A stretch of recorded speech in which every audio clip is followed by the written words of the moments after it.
And welcome in to the Wednesday edition. Robby and Rexrode, 102.5 The Game. Robbie Stanley, Joe Rexrode, Ian Safar here with you on this Wednesday morning. We are presented by Green Ventures Landscaping. Property managers, if you manage it, they maintain it. Visit greenventureslandscaping.com. We are live from our Busy Bee Plumbing, Heating, and Air Conditioning Game Nashville studios. Visit Busy Bee HVAC at the Music City Home Expo event coming up this Friday through Sunday at the Fairgrounds Expo Center. So looking forward to that. Joe Rexrode, good morning. How are you? What's going on? Doing all right. I'll quickly brag on my child who made the National Honor Society last night. So good job, Caroline. She did not follow in her father's footsteps. I don't think she did follow in her mother's footsteps. I don't know if she followed her mother's footsteps either. Wow. Let the record show I have more respect for Katie than Joe does. I don't know. I actually don't know if that's true. I don't know. I definitely just know that she's not following in my footsteps. So I'll just keep it to me, okay? I'll keep Katie's name out of my mouth. That's probably good. Yeah. Good job, C. We call her C. Way to go, C. Yeah. Ian, how we doing? What's going on? Good morning. Just fine, thanks. No National Honor Society for me either. Yeah, me either. But doing fine, thanks. I was voted most likely to be president in ninth grade. That was fun. Really? That's pretty good. That is pretty good. Yep. I could see that. Robbie's very well liked. You're presidential. Yeah. Yeah. You say so. Will you be president? I don't know. Please. That's pay me a lot. I think that kind of defeats the point of the I don't think it pays that well. It doesn't. I know. But you can enrich yourself by being president. There's no doubt about that. Okay. Maybe I'll do it. Yeah. How's the garden Think coming about along? Give it a shot. It's coming along okay. Yeah? Yeah. Did rain help over the weekend? A little bit.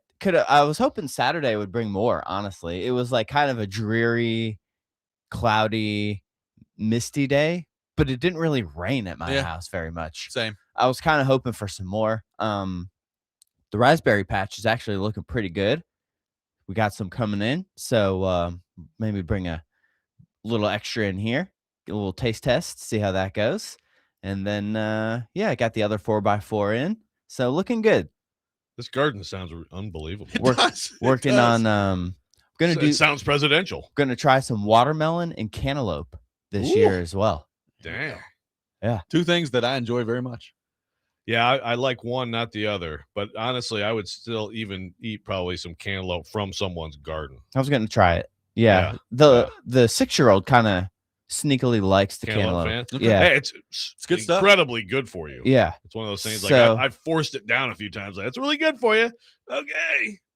But some people love that stuff. Yeah. My dad I love that. it. Yeah. And watermelon's good. I got the sugar bees, the smaller ones, so you don't have to trellis them as hardcore. Okay. So I'm give that a whirl. Get those in the ground this week. There we go. What a green thumb you are. Yeah. Yeah. Ian's a man of many talents. No doubt. Man I of mean, many talents. you got to kill some time sometimes out there. You know, it's good to get off the phone, I get agree. outside. You know, I totally agree. so that's been kind of my goal lately. Good night last night in the Stanley Cup playoffs. I am all in on Montreal, Tampa Bay. All in. It's just been awesome so far. So I'm going to watch, I think, every second of every game of that series. It's pretty good stuff. I was talking to Robby. I never heard of half these goalies. Yeah. In the playoffs right now. Well, I mean, I've heard of some of them, but I didn't know they Some were fresh playing. faces. Yeah. Carter Hart playing, starting for Vegas. Yeah. Connor Ingram starting for the Oilers. You've heard of him. Yeah. This rookie, this kid in Montreal, this Russian kid I never heard of. The guy in They got some Carolina, good Russians up there. never really heard of. I'm like, who are all these goalies Yeah. playing in the playoffs? It's pretty amazing. The league is changing. There's no doubt about that. We are one day away from the NFL draft. Mercifully, the NFL draft is tomorrow here on the show. We got a lot to get into on that front today. Paul Kuharsky will be with us in the second half of the program, and we will get into all things Titans, all things NFL draft with him. Joe, starting though, I want to go back to something that you brought up earlier this week, and that was a wonderful piece that Bruce Feldman put together at The Athletic about draft intel that he's gotten from anonymous NFL/college sources looking ahead to this draft. And one of the things that this piece highlighted was Fernando Mendoza and just some of the strengths that he has that maybe people don't necessarily first think of. And there was a comment from an executive in this that really got my attention. And it's talking about Fernando Mendoza. And one of the things they were talking about was like the red zone, how good he is in the red zone, how clear it is that he's worked on that, and kind of some of the intangibles in his game. And it says, quote, I think Mendoza has the answers to the test. I love Cam Ward, but Fernando's a better prospect than him. There are some physical traits in terms of arm strength and ability to run where Drake may have a little more, but I feel much better about Fernando than I did about Drake, and I like Drake. Fernando shows that he knows how to handle adversity. You see it all over the tape, bouncing back from getting hit against Miami in the title game, throwing picks, coming back against Oregon and Penn State. The toughness really stands out. This goes into another quote from an NFL scout. But basically, the point from that executive was really likes Fernando Mendoza, thinks he's a better prospect than Cam Ward. And according to that comment, he thinks he's a better prospect than Drake May was, which is okay.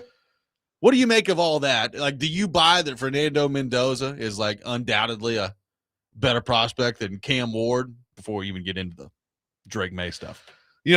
First of all, yeah. On the Drake May, he did say it's weird because it's one of these sentences you have to like Schefter writes that are hard to understand, but it almost you can take it like at the time, you know what I mean? But regardless, I think that's what it means. I think it means like the prospect at the time, not necessarily the player that Drake May has turned into in the NFL. Yeah, yeah. And so there were some people that were down on Drake May, I mean, that's just, or not as high on Drake May, but yeah, I think Mendoza's a little bit better prospect. I don't know about like clearly like there's some gap. I think they'd be in the same tier. I think both of them are prospects that in a lot of years would not be the number one quarterback in the draft, but in the last 2 years they have been. This also brings up just to throw this in because I just saw this and I almost never agree with this. Or I'm sorry. I almost never disagree with this person. Do you agree with Mike Herndon, who claims that Arch Manning right now would be QB1 in this class? In this class? Yeah. I don't think so. I don't either. But I think he'd probably be QB2. Yeah, he'd probably be QB2. Yeah.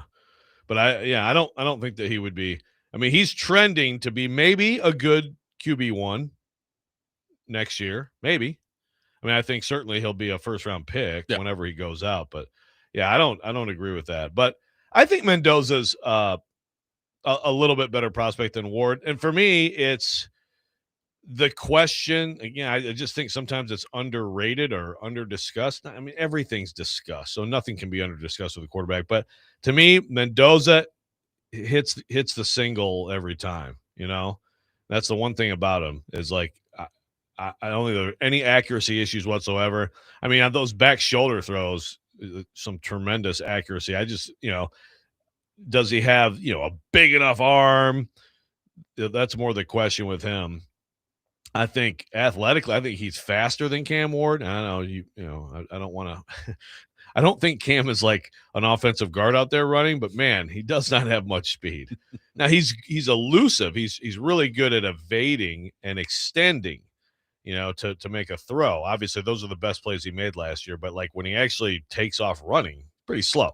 Mendoza is pretty kind of fast. I mean, he's going to make plays with his feet. I think he's a little bit better, but mostly it's just like the simple stuff. I feel like he hits it every time, and that's just an underrated thing. The guy in this QB room with him made a career off that. It's true. Trevor pointing out that how long do you think it'll take Mendoza to earn his helmet decal? Did you see that yesterday? Oh, yeah. Clint Kubiak, you're going to have to earn the helmet decal. Okay. You're not just going to be gifted one. You got to earn one, like we're in middle school football. Yeah. Hey, man, they got to try something over there, I'm sure that was I can't wait. I'm sure the Pharaoh came up with that one. I can't wait for the day where Mendoza does earn it, and just the speech that he gives after. I hope it's recorded. Like, this is a great honor to earn the helmet decal here and there with the Raiders. He will have his own Instagram story about it, won't he? He probably will. Who's faster, Cam Ward or Tom Brady? I think it's pretty close. I'll go Ward. I mean, current Tom Brady? Well, yeah. Let's go prime Tom Brady. We're talking prime Tom Brady? Yeah, then I might go Brady. Like maybe Tampa Bay Tom Brady. Maybe I'd go Cam. But But again, kind of it's actually kind of similar because Brady. Who's faster, Paul Kuharsky or Cam Ward? We should have a little sack race over. Should have at a Titans charity race. headquarters. Yeah. Yeah. Cam versus I, PK. I would give Cam the edge there, but yeah, I mean he's kind of slow. I mean, like, Brady, as everybody knows, was never fast, ran a 5 whatever, right, coming out of college, but he also was just really good at feeling rush and sidestepping, evading, and then making a throw. That's a great thing. I mean, it's great if you have speed too, but I think if I had to choose between speed and the ability to navigate the pocket and extend plays, I would pick that. I would agree. I'm just trying to figure out how many people in the NFL you think is faster than Cam Ward. So if we can nail that down. Kirk Cousins or Cam Ward? I'd give Cam the edge there. That's good. I mean, it says here Cam ran a 4.87. Yeah, it's pretty good. Yeah. So that's not fast. I mean, that sounds about right to me from what I see. But it's not a 5. It's not in the 5s. Right. Yeah. Maybe Brady. Maybe I'm giving Brady too much respect as usual. Happens frequently on this show, as I often do. Texter's asking how my gout would react to the fresh raspberries. That would actually be tremendous. Yeah, tremendous. Would help a lot. We're off and running today on the program. We've gone all over the map. Yeah, we have. In one segment. 615-737-1025, our phone number. 615-737-1025. As we get into draft week, we start hearing a whole bunch of stuff.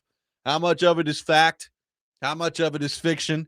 And one NFL insider yesterday with some interesting comments that have me raising my eyebrows a little bit. We'll get into that. Robby and Rexrode, 1025 The Game.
Welcome back in, Robby and Rexrode, 102.5 The Game.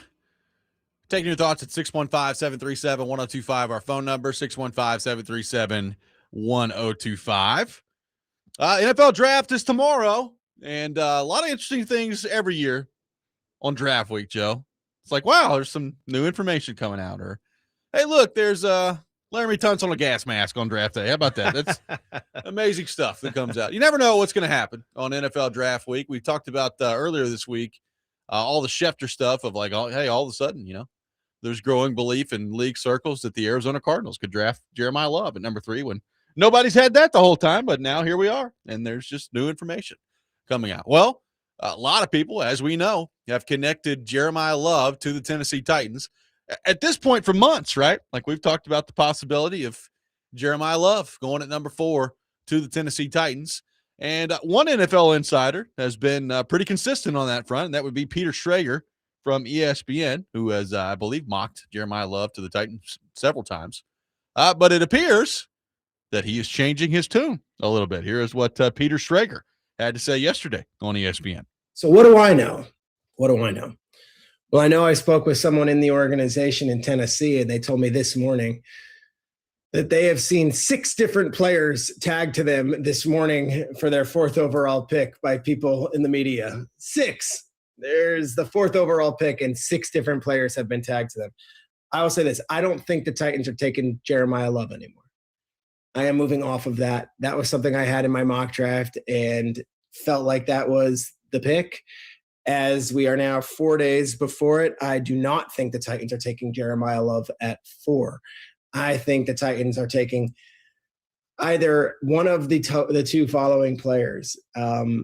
Sonny Styles, the linebacker out of Ohio State, or the Bailey Reese, who doesn't go there or is available. And then my 3rd backstop would be Carnell Tate. Yeah, Carnell Tate could go as high as 4.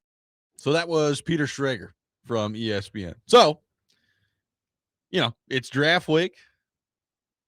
There's all sorts of conversation popping up out of thin air this week. What do you make of that one? That Peter Schrager says, hey, he was talking to somebody in the Titans organization, and then immediately goes into, I don't think they're taking Jeremiah Love anymore. Right. I make something of it. I mean, this is because a lot of the stuff that happens around this time, it's not presented that way.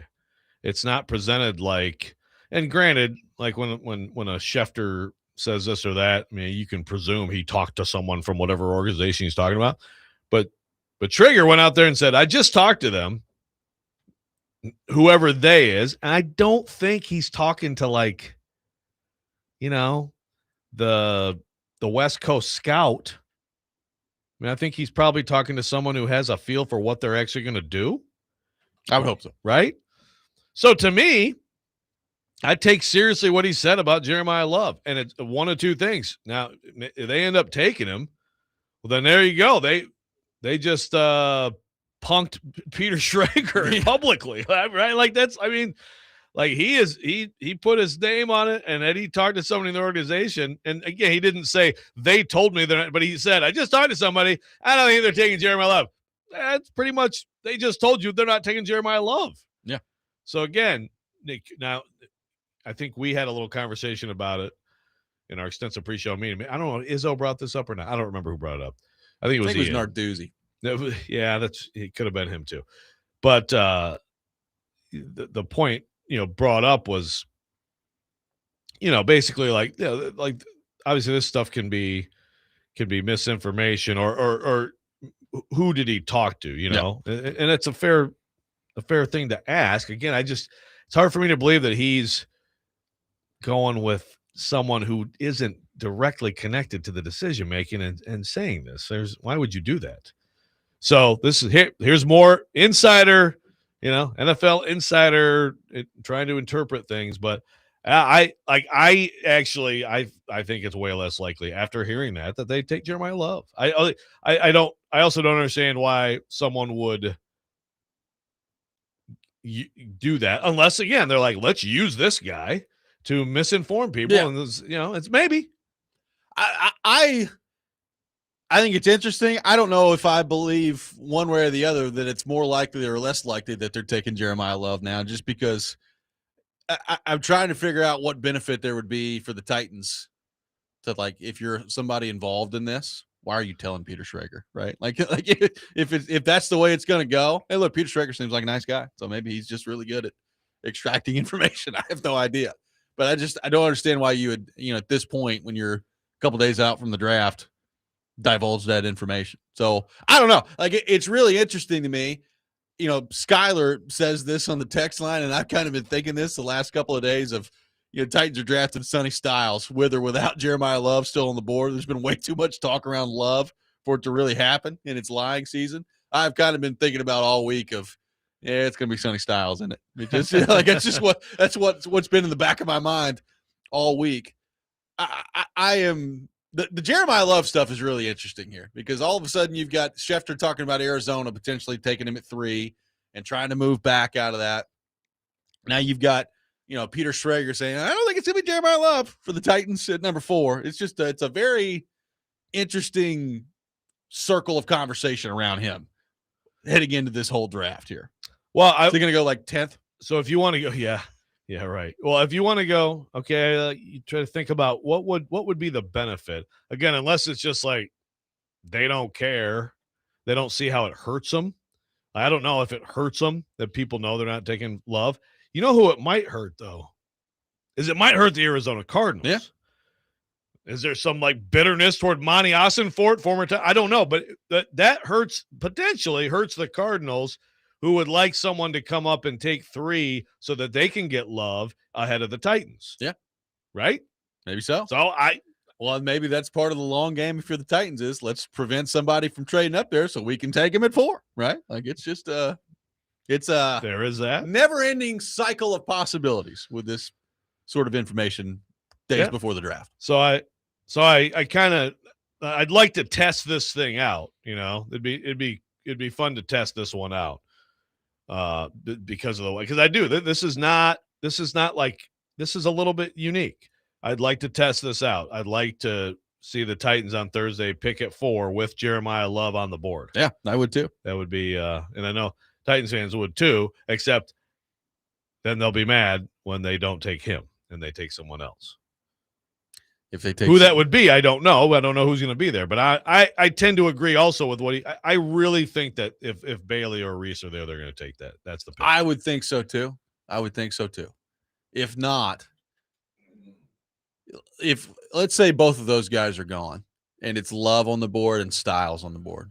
First off, I would hope they'd take Love. I would hope they'd take Love too. If they take Styles, like it's not going to go over well around here. Our friend Stilly texted me yesterday and actually gave me a comparison that I didn't hate. He was like, Sonny Styles kind of feels like Brady Martin for the Predators. Like, could end up being a pretty good player. The fans are going to hate it if that's the way the Titans go on Thursday. Yeah, it's not bad.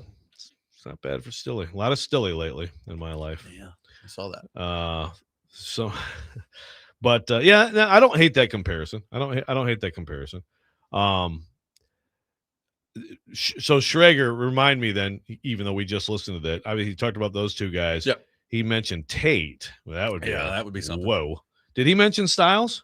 He mentioned Styles. Yeah. He said he thinks that it's going to be one of 2 sets of players, really. It's either Styles or the edge that's left over between Reese and Bailey. So he is basically saying he thinks they would take Styles over Love if that were the choice. Yeah. Yeah. Yeah, that's where that would lose me, because again, we're talking about the same sort of idea with positional value, and yet, you're not getting the touchdown score. Yeah. 615-737-1025, our phone number. What do you make of Peter Schrager from ESPN saying, "Yeah, I don't think the Jeremiah Love to the Titans is happening at pick number 4." We'll take your thoughts on that. Robby and Rexrode, 1025 The Game.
Today, the Nashville Sounds take on Charlotte.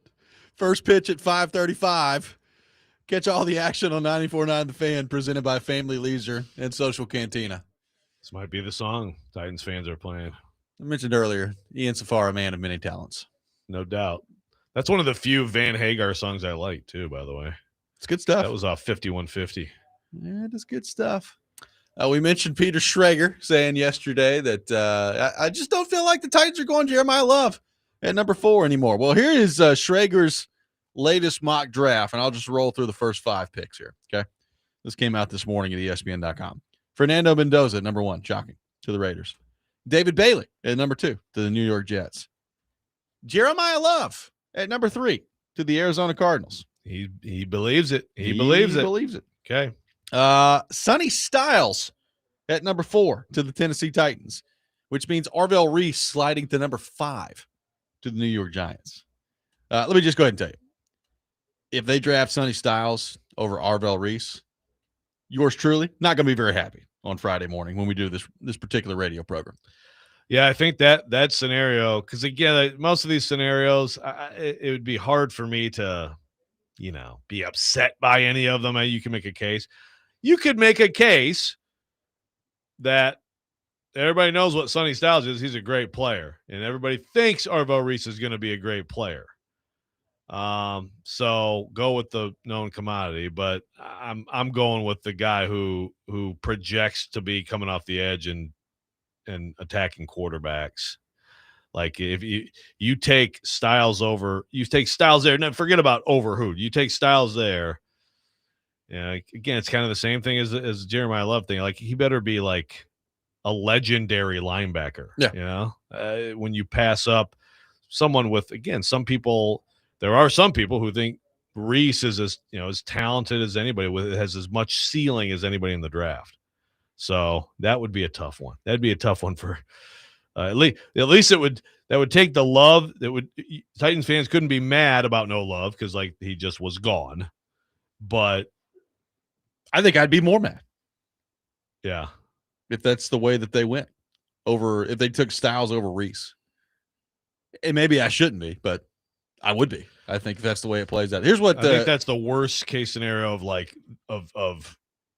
well, I don't know for fans in general, but I'm with you. Yeah. I think that's the worst case scenario in terms of like the choice they made. This is what he says in his little blurb on the Titans after he has them taking Sonny Styles at 4. Says it'd be hard for the Titans not to take Reese if he's still available, considering their need at edge rusher. It'd also be hard for Robert Saleh to leave Styles on the board. He's seen as a near guarantee with exciting traits. And remember that Saleh loved having Fred Warner in his defense in San Francisco. Tennessee wants franchise cornerstones, and Styles can be just that. There you go. Fred Warner named invoked. Okay. Well, if he's Fred Warner, then it won't be long before we're all like, oh, okay. Yeah. I get it. Well, and again, like I feel like I always have to have this disclaimer when we're talking about like Jeremiah Love and Sonny Styles. I think they're both going to be great players in the NFL. I do. Like I think Sonny Styles is going to be a great player. So like from a result standpoint, may not end up being a bad thing if they take Sonny Styles. Is Arvell Reese going to be a great player? Right. Because if Arvell Reese is going to be a great player too, he's going to be a great player at a much more important position. Yeah. And I think that's important if you're the Titans. Yeah. Yeah. We talked about like the Bucks. I mean, even those guys, what they did with their defense with those guys at linebacker. Right. It can make a huge difference. But that'll be the obvious comparison moving forward is does Reese actually develop into that guy, 1 year of playing. I mean, I would definitely make the Reese pick based on all the information that we have, because it's still like you're still, for as well as Styles has played, and I'm with you. I mean, he's going to come in this league. He's going to make a difference for somebody, but you got to be unbelievably special at that position to go there over an edge. Yeah. Where again, you get into the whole thing. It's like the economics of the thing matter here too. I saw on the Love point, Solak from ESPN, who has some good stuff. He kind of pointed out just economically speaking, and I think it basically applies not as much to Styles' position, but somewhat. Again, you are signing up to pay someone already like at the top of that position scale in the NFL. Now, if he's a great player, fine. But like, you think about the savings you make when you draft an edge there, or an offensive tackle there, or a receiver there.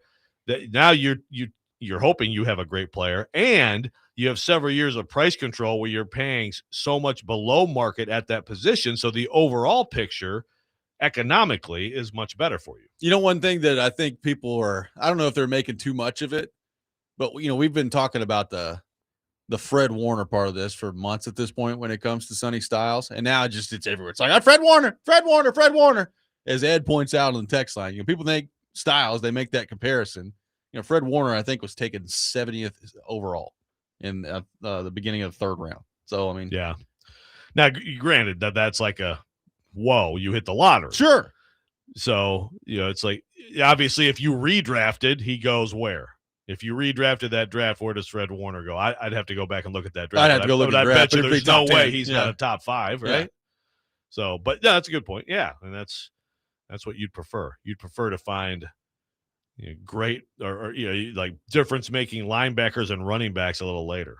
Let's head back to our phone line, driven by WilsonCountyHyundai.com. Welcome in Mark to the program. Mark, good morning. Thank you for calling in. Hey, good morning, Robby. Good morning, Joe. What's up, Mark? Yeah, how you doing, man? Good, man. Hey, how both of y'all doing? Hey, I was sitting there talking about the draft and stuff, man. I was sitting there thinking, but Joe, I agree with what you said yesterday. I was gonna call in and back you up on that. Of course, Joe, I back you up on everything you say anyway. So I was gonna back you up when you was talking about Love. I wouldn't take Love. He is a playmaker. I mean, we don't know if he's going to be all-time great. We don't know if he's going to be B. John Robinson, McCarthy. We don't know if he's going to be any of those guys. That'd be a heck of a chance to take. But that can also, if that didn't work out, it's going to be jobs lost behind that. And I'm more with you and Robby. I know Robby likes Love, but I like Styles, and I think they need some defensive help. I heard Adam call in last week to say something about the wide receivers. They do have nothing but a bunch of threes and stuff. Rondell Robinson, that slot receiver, that helped a little bit. But Manor and all those guys are threes. Ridley may be a 2, but you gotta get a number 1 in the draft, number 1 wide out in the draft this year for the Titans, man. I mean, they're gonna have to have that. They're gonna have to have that over the top guy, that good route runner.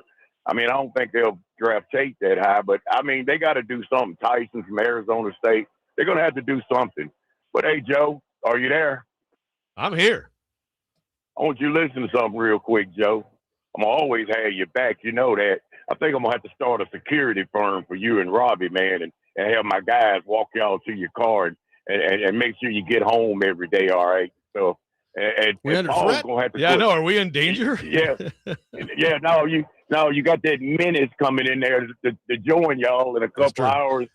Yeah, man. So with that menace, we're gonna have to handle that menace there. But I got Paul. Don't worry about that, Joe. I got Paul. So wait. All right. So wait. Is Paul the threat to us, or because Paul's near us, we are in danger? It could be both. Probably more of that. Yeah, right? yeah. Near us or around you, anything goes with Paul, Joe. He's like you know Pigpen from Peanuts. He just has that dirt pile that follows him around. Yeah. Yeah, and I notice he'll take a shot at you anytime, Joe. So if I ever hear him taking a shot and you see this number ring, I'm going to come. Joe, anytime, Robby included, anytime somebody take a shot at y'all, Ian included too, I'm going to defend y'all. So I got all y'all back. Don't worry about that. Thanks, Mark. Thank you, Mark. We appreciate it. it. I think Mark. Hey, y'all have a good day, man. Thanks, you too. Mark earns the Raiders logo on the helmet with that The one. decal's been earned. The decal. Yeah. The decal earned. That's right. Mark Davis earned the decal. Do you get the points taken away from you when you have that haircut? I was going to say, can you get a big decal and put it on top of your head? How about that? Just walk around with that. It would be better. Oh, man. One texter says, I would even put running back and edge as more of an impact player than linebacker. I mean, definitely edge rusher. I mean, I guess you could make the argument. But, again, to me, it maybe this is too simplistic. But if you view Jeremiah Love and Sonny Styles as like pretty similar prospects in terms of, the type of players that you think they're going to be in the NFL, well, give me the guy who's putting the ball in the end zone and scoring touchdowns and helping out your second-year quarterback. Yeah. And like Mike from PA says, if you have 2 lottery tickets, you tell me one is Warner, one could be Parsons, a no-brainer. I agree. You're going the Parsons way. Obviously, if you could just tell, if you could tell if Fred Warner or just a good edge guy, well, then I'll take Fred Warner.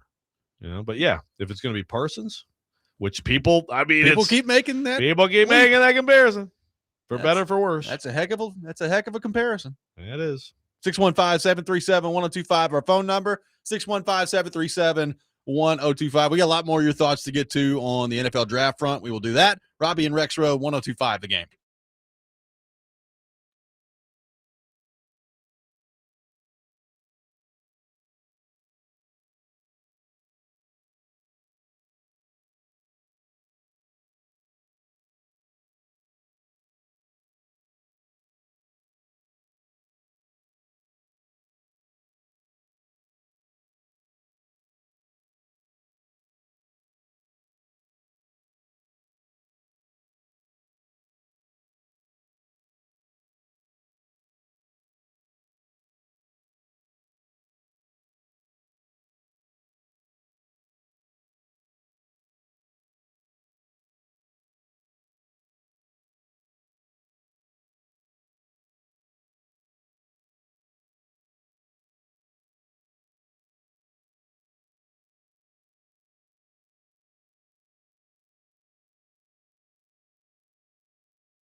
Welcome back in, Robby and Rexrode, 102.5 The Game. Man, the end's on a roll. There's plenty in here. Maybe I'm a day early. Probably use these tomorrow. Well, you may not but- get to use them. You know? I say let it rip, man. Yeah, You're on just a roll roll. through them. Any style songs out there? Probably Sure some are. Harry Styles in there. I'm sure there is. Yeah. Styles. There's got to be a song with Styles in it, right? Like in the title, in the lyrics. Yeah. I'll think about it. All right. Think about that. Our football offseason coverage brought to you by Tennessee Brew Works, the official craft beer of football offseason coverage here on ESPN 102.5 The Game. Paul Kuharsky from paulkuharsky.com will be with us in the second half of the program. We will get into all things Titans and the NFL draft with him. We are going back through the 2018 NFL draft. I think it's safe to say top 10 for Fred Warner if it was redrafted today. Now, that is, Josh Allen's in that draft, Lamar Jackson's in that draft, Baker Mayfield, Super Bowl champion, Sam Darnold, Saquon Barkley. So there's pretty good draft, pretty good players in that draft. But yeah, definitely top 10 for Fred Warner would be my takeaway. Yeah. Okay. Sounds about right. So that's what you hope, I mean, how many picks have the Titans made where we would redraft and say, oh, well, that person would go way higher. AJ Brown would be one of them. Sure. Going 53, I think. He'd be in that 2019 draft. Brady, he'd go higher. What's that? Brady would go higher than the 6th round. I'm saying Titans. Oh, Titans. Yeah. Yeah. But yes, I think Brady probably would. Yeah. They could have had Tom What Brady. picks They of the chose Ryan Titans? Tannehill. What picks have the Titans made where, like Byard would probably go a little higher, but 3rd round safety, but he'd I go would say higher. Derrick Henry would probably go higher. Derrick Henry would probably go higher. AJ Brown. AJ Brown Yeah, would yeah. go higher. Brown's the one that immediately comes to mind. Yes. Maybe Simmons. I suppose. Yeah, I suppose Simmons would go higher than 19. Yeah. Yeah, if people redrafted, they wouldn't worry about the ACL tear. Yeah, Isaiah Wilson go lower. Yeah. Caleb Farley too. Traylon Burks go lower. Yeah, there's a lot of lowers. We could do lowers all day. Yeah. One texter says, I'd rather have Love, but Styles would basically be the quarterback of the defense for 5+ years if he's who they think he is. So why would you take a chance on a player who played 1 year at edge over a guy who's proven to be better in college? MLB, assuming middle linebacker, Yeah. isn't it a joke of a position? I don't get why people act like it's a nickel being drafted at the 4th. Well, it's not a joke of a position, no. but it's unquestionably way less important than it used to be in the National Football League. Like, there's no doubt. Yeah, Now, if you get a great one, that helps your defense tremendously. Look, you get a great no doubt. anything in the NFL for the most part, it's going to help your team. But if you're talking about your player evaluation, and let's say that they think Sonny Styles is going to be a great player, but they also think that like Arvell Reese is going to be like a great player. Well, the position matters at that point. Like if the evaluation is relatively similar, well, position has to matter. Now, look, if they look at it and they say, we think Sonny Styles is a great player, and I'm just not convinced that Arvell Reese is going to be a good edge rusher in the NFL because we're not convinced he can make that transition, well, then okay. Then you don't spend that on number 4. But if the profile in terms of how these prospects are viewed by pretty much everybody out there, if the Titans share that and it's similar, well, it's going to be a tough sell, I think, taking Styles over Reese at that point. Right. Yeah, exactly. And again, you go back into no, of course it's not a joke of a position. It's a very important position. It can make a huge difference for your defense to have a great player back there. And a Styles and a Gray combination could be don't want to overstate what Gray could be, but I like what I'm seeing. Yeah. I think there's some real potential there. You could have that could be a really, really strong combination. But again, go back into the economics part of it, or just the difficulty of getting if they are going to be similar level of players of their position, there's no comparison because you can't get those guys at the edge. And again, you're also paying so far below market value for an edge of that quality for the duration of the rookie deal. Very different than middle linebacker, and even much more different still than running back. Cam says, important to remember in most of these scenarios, they aren't picking Styles over Love. Love is going to be gone before Styles. So or very well could be best player available at that point. No secret, many view the front of this draft as very underwhelming with the meat and potatoes being on day 2. I mean, again, I said this yesterday.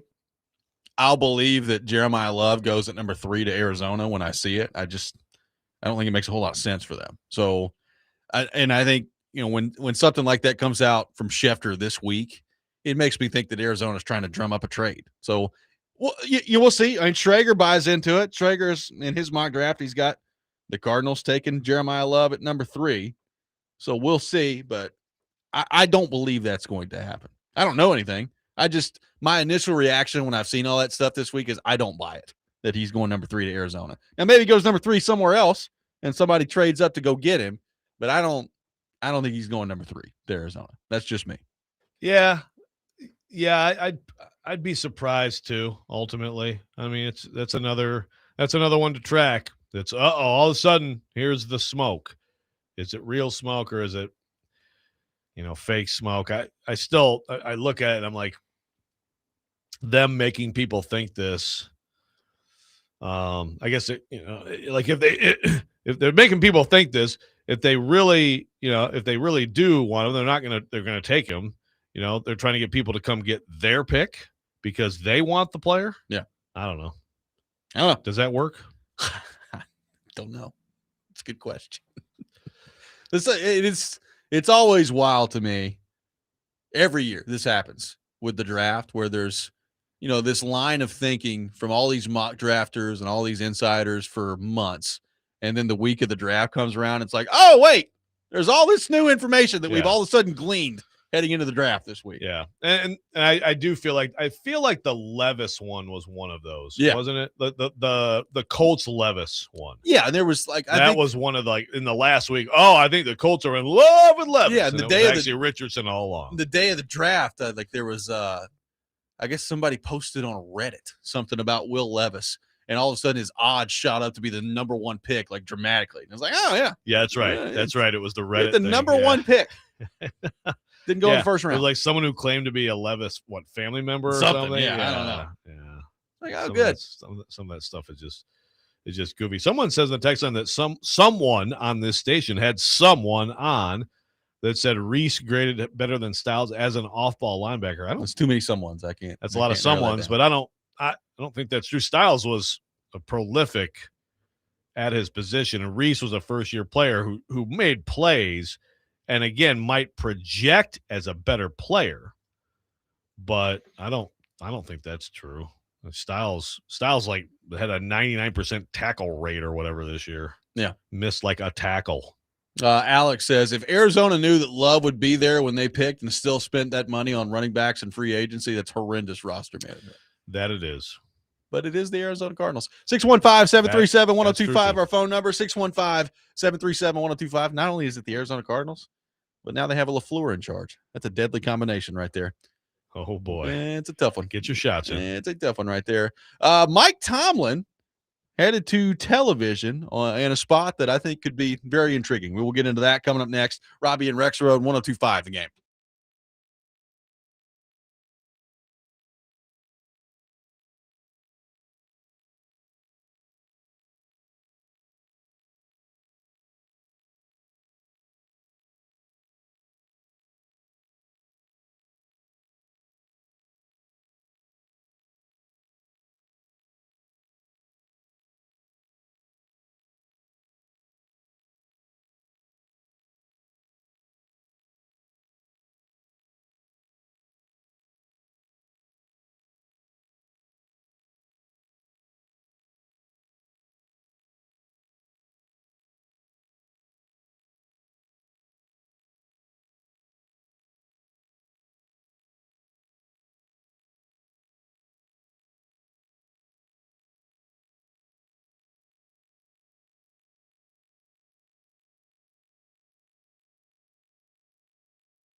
Hour number 2, Robby and Rexrode, 102.5 The Game. Robby Stanley, Joe Rexrode, Ian Safar here with you on this Wednesday morning, presented by Green Ventures Landscaping. Get thicker grass, better color, and fewer bare spots with turf application. Visit greenventureslandscaping.com. Paul Kuharsky from paulkuharsky.com will be with us later in the program. We'll get into all things Tennessee Titans with him.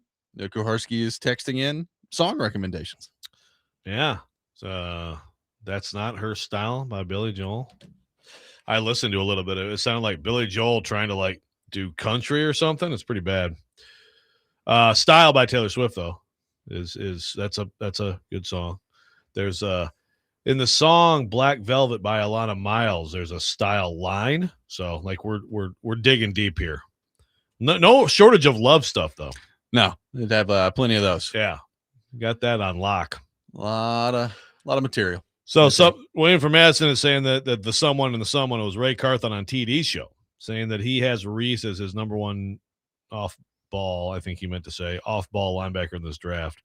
Yeah, I mean Reese again projects. Who I projects trust when it comes to drafting. Yeah, I mean again I didn't hear that, so sometimes this is a game of telephone. But Sonny Styles is not only rated as the top off ball linebacker in this draft, he's rated as one who could be like special compared to other linebackers in other drafts. So, I mean, the testing and all that. And Reese is supposed to be an edge in the NFL. So I don't know. There's something lost in the translation. Well, is that maybe Rand's just saying that, hey, if he got in the NFL and they decided to play him at off ball linebacker, that he'd be better than Sonny Styles at off ball linebacker. They maybe. I don't know. Versatility, good thing to have. And then if that happened and he picked him, there'd be 27 GMs texting him saying, "You son of a gun! You stole my pick. Great stuff. You hired every coach I wanted to hire, and you took every person that you wanted to take, and you won 3 games."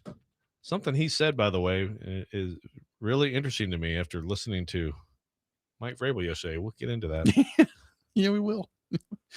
Mike Tomlin is headed to NBC to be a studio analyst on Football Night in America. As obviously Sunday Night Football we've watched over the years.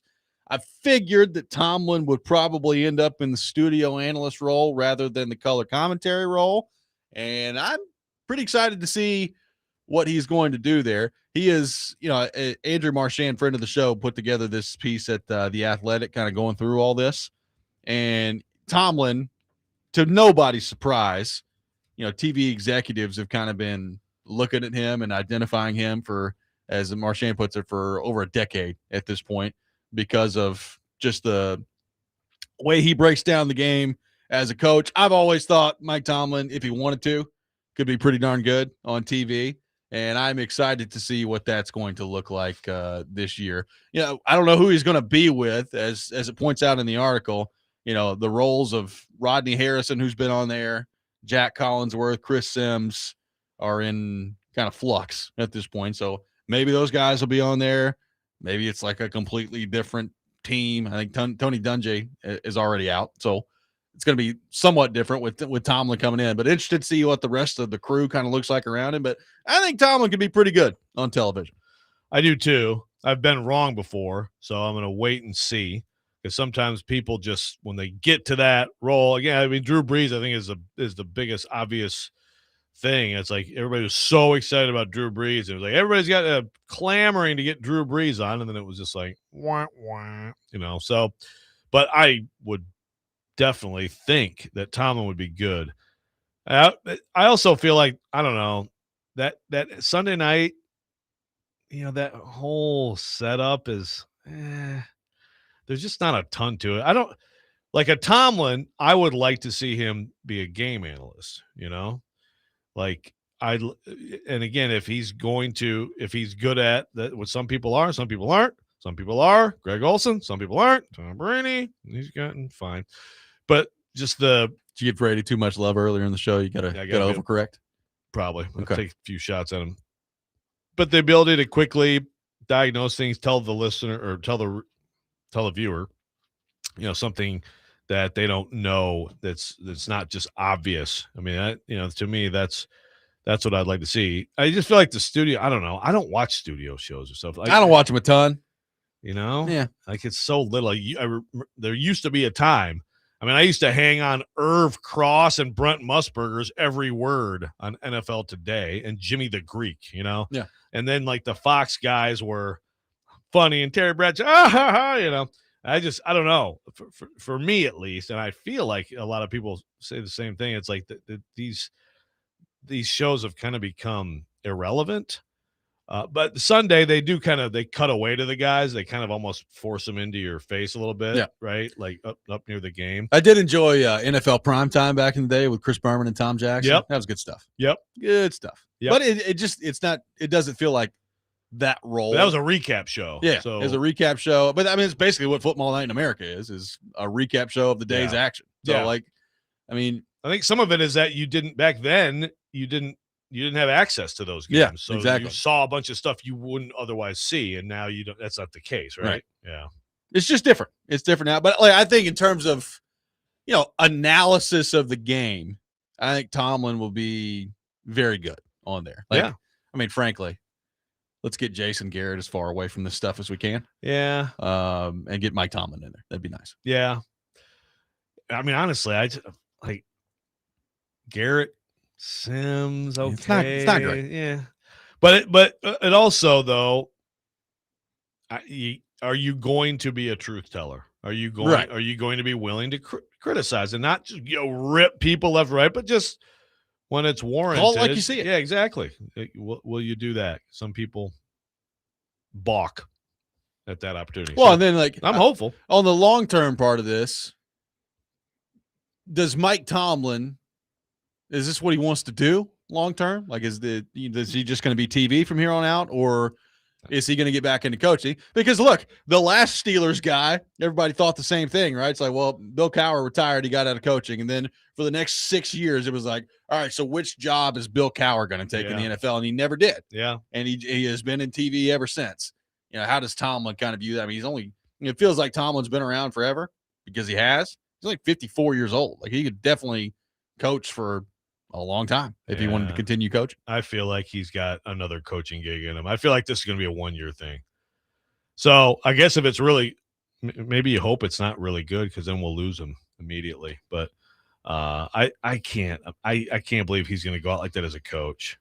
So I think he's going to be back, but we'll see. I mean, sometimes, it's like, well, gee, still making a lot of money, still connected to the game. But I think the adrenaline of competing, people miss that. I'd be surprised. This is clearly a bitter Steelers fan who says, what's the equivalent of 9-8 for TV? That's what he's going to be. There you go. All right. Well, enjoy Mike McCarthy. Yeah. Who's going to be quarterback? I don't know. Aaron Rodgers, Will Howard, Ty Simpson. Sure. Could be any one of those three. But with Mike McCarthy's Garrett coaching, Nussmeier? It'll be fine. Yeah. I mean, Mike McCarthy's He's a good coach. He is a good coach. He's a good coach. Just saying, like, that's the first. Well, I mean, the Steelers only made 2 hires in my lifetime of coaches. And I guess neither of them were like super exciting at the time, but they were both like, they're just smarter than everybody. And then this one, you're like, maybe they're not smarter than everybody anymore. I don't know. We'll find out. I thought the Titans should have given McCarthy a look. Doesn't look like they really did. But, they ended up with Bob Saleh, so it's all good. They did. Well, we'll see if it's all good. If they draft all defense on Thursday, then this defense is going to be stout. I have no idea if the quarterbacks can play or not, but defense is going to be stout. Yeah. There is like the whole Saleh, Dable. Are they fighting over offense versus defense? I mean, Saleh is the head coach. Yeah. And Borgonzi is the GM. It's true. Is Borgonzi playing referee right now with those two? I don't know, man. Like, if you're Dable, I'd probably look at the offense right now and say, hey, it'd be nice to, give me a couple more skill guys out there. Absolutely. Maybe somebody can block. No, maybe the Titans want Dable to be here more than 1 year, so they want this offense to stink for a year. Settle in a little bit, buddy. I can't wait for Friday. You get through the end of the second, third rounds, and you're like, wow. So the Titans have taken Sonny Styles, Zion Young, and some corner from Ohio State, the first 3 picks. That's good stuff. Hey, Be great at something, Don't just be okay at multiple things. Be great at one thing. This How about defense is that? going to be unbelievable. That's like, who's playing offense? Oh, yeah. Tajay Spears still getting the ball somehow for the Titans out there. That's good. 615-737-1025, our phone number. 615-737-1025. Mike Vrabel addressing the media yesterday, and it was quite interesting. We will get into that. Robby and Rexrode, 1025, the game.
I've had some difficult conversations with people that I care about, with my family, the organization, the coaches, the players.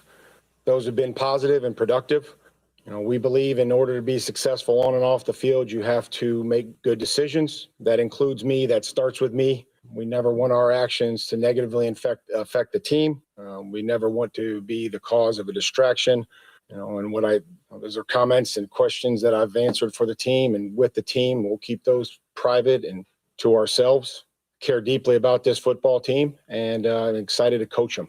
I also know that I'm going to attack each day with humility and focus. And what I can promise you is that my family, this organization, the team, the staff, the coaches, everybody, our fans, most importantly, will get the best version of me going forward. And that's what I know, and I'm excited to do that. But I wanted to just address this and thank you for your patience in dealing with the private and personal matter.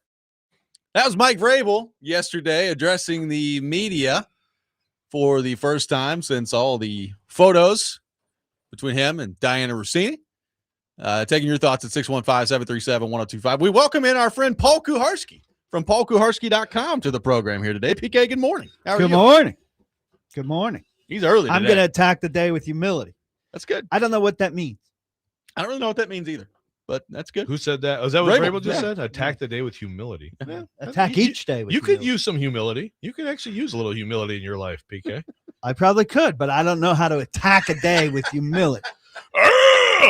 I'm humble. I don't know.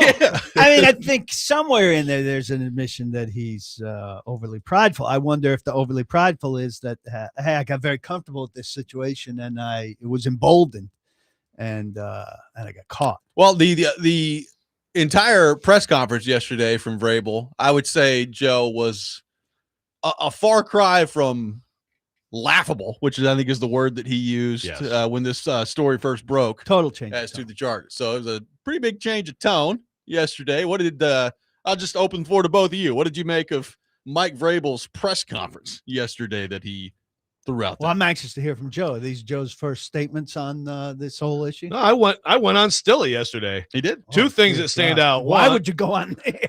I don't know. Listen. Your first statements are on there? Well, hey, now Stilly, Dear God, Stilly's- you need media coaching as much as Diane and Vrabel. Stilly actually just texted us. Stilly, like, oh, then he took off the bikini. Oh God! It's like Make it Sandler. stop. Like what? The Sandlot? Like Sandler. Oh, okay. You're like the Sandlot, like the I kid mean, he's with been the, like the breathless in the whole thing, like a guy who's watching a movie when his parents are out for the first time. Well, I think he may be transitioning to sort of like a romance show, like a Dr. Love's type show. Okay. Embarrassing. But he also, seriously, he just texted that in the last 24 hours, Adam Schefter has retweeted Field Yates, Jeremy Schaap, ESPN podcasts, and stories from Rich Cimini, Mike Rice, Brooke Pryor, Mel Kiper, and Peter Schrager. But he didn't retweet Ben Strauss, and then had like the little emoji. So ESPN had a 2,000 word whatever Yeah, it was a story. good story. Yeah, that was fine. It didn't really advance much, but it was fine. It recapped everything, and that somehow is proof to him because they're not promoting it like it's the story of the century, that they're hiding it. They did a story on a thing, To hit it. but they're hiding it. That's just brilliant, Stilly logic. On the Vrabel thing, the two things that stand out is, like the change of tone from laughable to, I'm addressing this hard, seriously. hard conversations. But also, did you play the part, Ian? Did you play the We part? played the whole part. We were Was listening. that the whole to it. thing? We were listening That to it wasn't- coming no. back from break. No, that wasn't the whole thing. Shut up. That wasn't the whole thing. I think my favorite part was, he was talking about, I guess, why he talked about this yesterday, which was good for him to get out in front of it, regardless of what you think about the statement itself. It was good to get out in front of it because otherwise tomorrow night's going to be like, nice pick. And by the way, Mike, Exactly. but he had this really, I have to paraphrase, but like, this is going to be a magical night for these guys. And this, but like, wow, it's just like what Rand said a couple Rand years said. ago. Yeah, you guys are big on quoting Rand. I got to give TD a hard time. We keep Hey, bringing Rand what back. what I want is information from a guy who's 2 years of personnel work here helped destroy the franchise. Hey, what do you think the Titans should do? I want your information on picks. Why can't Mike Vrabel say, I put myself in a bad position, and that's on me, just as it would be on our players if they did it, And it's really bad because I'm at the top of the ladder here, and I'm sorry. Yeah, I mean, he's got a crisis management people advising them. Why wouldn't a crisis management? I need to go into crisis management because why can't you just say that? Just say that, and it would really, really do a lot to make it go away. Well, and but that there's no sorry in Well, it. Not that he has some huge thing to apologize for, but his whole thing is don't do stupid bleep that hurts the team. And he is the symbol of that. And he makes a big distraction. That's the story of the league for 2 weeks. I would hope he said that to the room. He can't get himself to say it to the media. Well, he said yesterday that I guess he had a meeting with the entire team. I guess that would have been Monday. So Monday met with the team and kind of addressed this situation. He was asked in the aftermath of that statement yesterday a few different questions about this whole ordeal and basically just went into, well, I appreciate the question, but I'm not answering. So let me take some questions. Thanks for the question. That's like the day after remember the plane thing, the press conference we had? It was like, was there alcohol on the plane?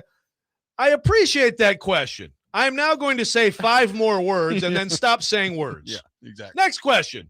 Appreciate that question. Here are a few more words and then no more words. He did make sure to point out every time that he did appreciate the question. But look, there's a lot of room here. I mean, it's a long way, like you said, Robbie, from it's laughable. I mean, he's up there in a mournful tone saying, I had to basically I had to shame myself in front of my players. Well, so my question would have been, Mike, what happened to laughable? We needed PK in the room yesterday. It is a severe change of tone and of reaction to the same information. Yeah, exactly. So don't do dumb that hurt the team. I mean, so he talked also about, at the first part of his statement, he could have talked to the media earlier than he did. So he pointed that out yesterday and said that, he wanted to make sure he got in there before the draft. And, as the rant comments go, hey, this is a big important night for the organization coming up here on Thursday. In case you didn't know, this is the biggest night of their lives. I've always championed that. Yeah.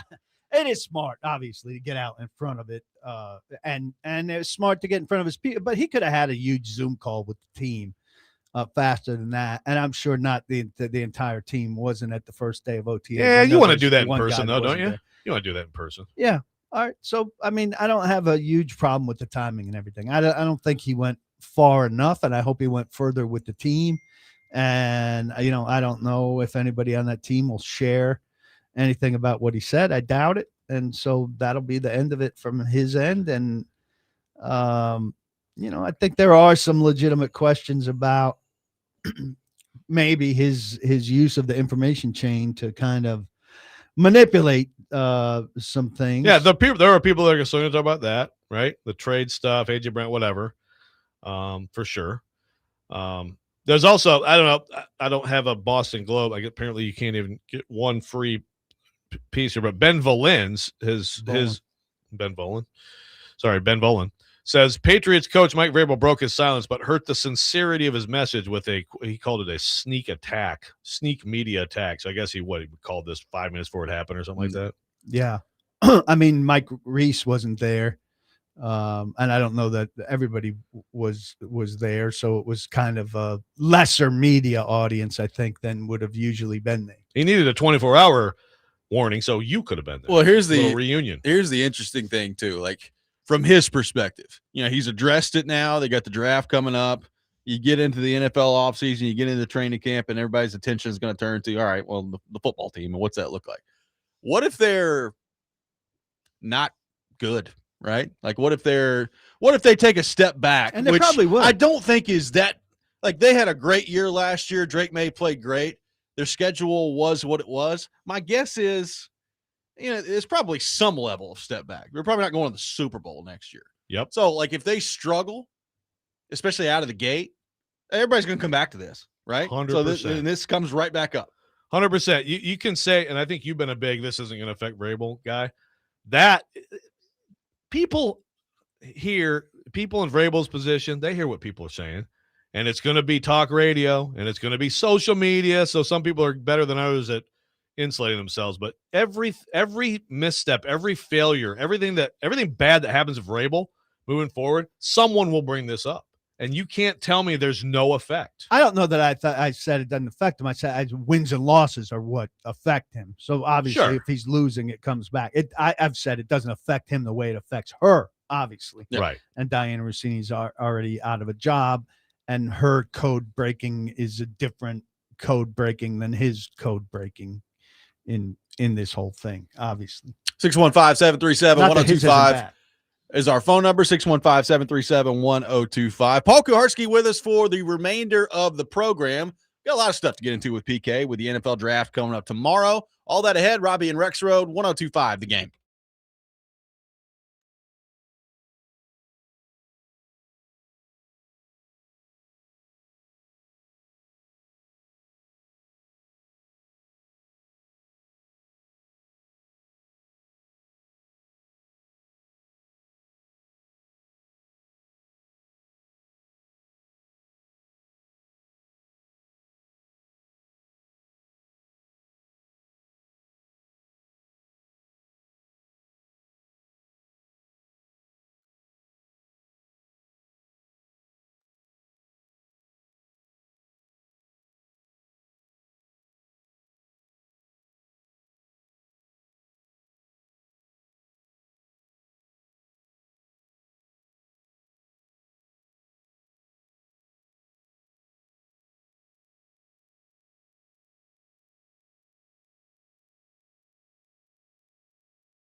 Welcome back in, Robby and Rexrode, 102.5 The Game.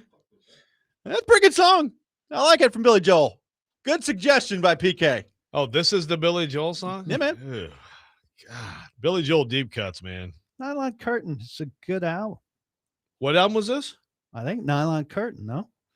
Downeaster Alexa. Oh, yeah. I mean, it had the We Didn't Start a Fire, which Oh, okay, so you we're can talking have late 80s here. your Yeah. own feeling about, but and so it goes. I Go to Extremes. Those are a couple good songs. Yeah. Stormfront, not Stormfront. Stormfront. I like that album. 89. Yeah. I'm a big Downeaster Alexa guy. Downeaster Alexa's terrific song. I like We Didn't Start the Fire. I do too. How about you, I'm a big PK? Billy Joel guy. I mean, it's a fun song. It's not Yankee music. Stadium in the video here. Music Yeah. video. Hey, now we're talking. Of the song that you just played? Yeah. Old Yankee It Stadium. actually it was a song good enough to make a video, huh? I don't remember this Dude, song at all. there Has an official on video. Spotify, there are videos for everything now. Like they went and Just dug them up. found stuff for everything. If you Like actually AI look made at your videos? phone, Thanks if to you real. look at your phone on Spotify, there's something playing for every song. That's weird. Yeah. I don't do Spotify. I do Apple Music. Oh my God, you're the one. Well, then you I mean, get to pick your thought that songs. Apple Music would stop like advertising itself to you at some point. I still Yeah. go on there because I play my library, but it's still pushing for me to buy Apple Music. I just remember when 10 Apple. years later, I'm like, hey, Jimmy Iovine, it didn't work. I remember one time Apple just randomly put an entire U2 album on Yeah. our phone. It's like all of us want this U2 album. That's great. Yeah. It really hurt. That was a little bit aggressive. It really hurt both Apple and YouTube. Yeah, it did. A lot of people that had no feeling about YouTube began to hate YouTube. Yeah, but I mean, if you know anything about U2, you may have to love U2. That album was not That their album's best not very work. good. It wasn't their best work. It wasn't terrible. But yes, the one song, the first song of the album that is constantly, as soon as you get in your car and it starts playing, It's a rough one. Uno, dos, tres, catorce. Yeah, That was that was a tough scene. it was like a hostage taking almost. They took us all hostage. Yeah, it's like I don't want this. But the point being, Apple Music, you just get to play. You can find any song and you play it. What else? As do you, opposed to what else do you Spotify? want? Spotify where you can't do As that. opposed to Spotify, where they just force random music. But why on is you and you Spotify? can't Why is play- Spotify and you better? can't play anything. But you why want. is Spotify better? I just like the layout. It, better. it was first in Yeah. terms of the convenient element to it. Ian, contribute here. I use Spotify. Okay, that's fine. I mean, I'm Why? not criticizing anyone for using it, but I'm just wondering what feature would make it better. Better than Apple Music? Yeah, Probably nothing. I think they're the Good. same. good. He Well, just here- shut you here- down. you so here's find- part he of just why shut your ass Apple down. Music, it forces itself on you every time you're near there. It's like, subscribe to Apple Music. We'll give you coupons to these 15 things and free 3 months and buy us. And Spotify, I don't think has ever forced think- itself on. I think it was just Spotify was the first one to have that streaming kind of service. Yeah. I mean, you could have iTunes, right? And download the music and put it on your old school style iPod, iPhone, yeah. iTunes. Well, I still Still have a iPod. library of bought Yeah, and stuff. people, yeah, which is good because you pay for it. You might as well keep it forever. So, but yeah, I don't know. I think it was just Spotify was the first one to be able to stream like that and just kind of stuck with it. Texter says Apple Music is the GOAT of music apps. There we go. Good to know. But then Caleb says Spotify is definitely the GOAT. Spotify. What a conflicting debate! reports. This is a great topic for like mid-July. Spotify Sure. that combines we're having the day before the draft. combines my my love of Springsteen and my son's love of Lil Tecca. So at the end Sure. of the year, when we get our stats, we rank very highly in the odd combination. Lil Tecca, I think that's a terrible artist Brennan likes too. I've Kids never even fan. heard of this person. Good to know. Oh, you got to check them out. Okay. Anyone with it's Lil is bad, terrible. probably. We are a day away from the NFL draft. PK, we were talking earlier in the show. It's always interesting this week. Schefter comes out this week on Monday and starts talking about how, hey, look, here in Arizona at number 3, might take Jeremiah Love, but they also could be open to trading back. And they had Peter Schrager yesterday that says, after basically all offseason long mocking Jeremiah Love to the Titans at number 4, he's like, yeah, I just don't believe that's happening anymore after talking with somebody in the Titans organization. So what do you make of all the stuff that comes out, the noise from the week of the draft? How much do you read into it? How much of it do you say, I don't know, man. It's awfully close to the draft for all this information to be I changing. just want it to be tomorrow night. The Arizona thing was well beyond Schefter. Like it was like an organized campaign for them to get out that it was love. And Joe touched on this, and I'm glad you didn't take it all the way because I want to take it all the way now. Like strategically, if they're trying to spur interest in love, like how does it make sense that, hey, we're now taking love, Right. spurs people to trade to them to get love? Like if they're saying we're taking him, am I calling you and saying, well, hey, it's out there that you're taking him, but I want him. So should I come to you to get him, or do I have to go ahead of you to get him? Right. So you Like, need I to, don't so you really need understand to be that. calling The Jets. too. Yeah. Right. Calling I would the Jets. already be calling you to get him because the presumption is the Titans are taking him. So I don't understand how this changes anything in Arizona's favor. It would actually kind of hurt Arizona in terms of people coming to Arizona to get love. Unless you're calling them and saying, hey, are you sure about love? Or was that some kind of weird signal to me to call you about love? So I don't really understand that whole thing. Yeah, maybe it's like there's some again. So was it McShay, and then you get a little bit with McShay, but he's the one who said there's a voice in that organization that is pushing hard for it and actually has more clout in the organization than I realize. I mean, it could just be like real, right? Just that they just like love, and someone found this out. I don't know. Has more clout than I realized. Well, I mean, you have a GM in Ossenfort, and who has more clout? The ownership. Does ownership have more clout than you realized? Well, could it be someone else in the personnel department? Or could it be LaFleur? There we go. Yeah. Known as Robby's boy. Yeah, That's what we need. the More LaFleurs. whatever they touch turns to gold, so that would make sense. I don't know. I mean, but really, maybe it is a real thing, and it's just as simple as they actually like love. Does Mike LaFleur know that Jeremiah and Jordan are not the same person? Like it's the different players, different position. That's a good question. Yeah, maybe that's the issue. It could be it. Oh wait, this is a running back. We damn well need a good quarterback. Great. Yeah, heck yeah. Let's go get Jordan Love. This is the week where people have to convince me why this is fun.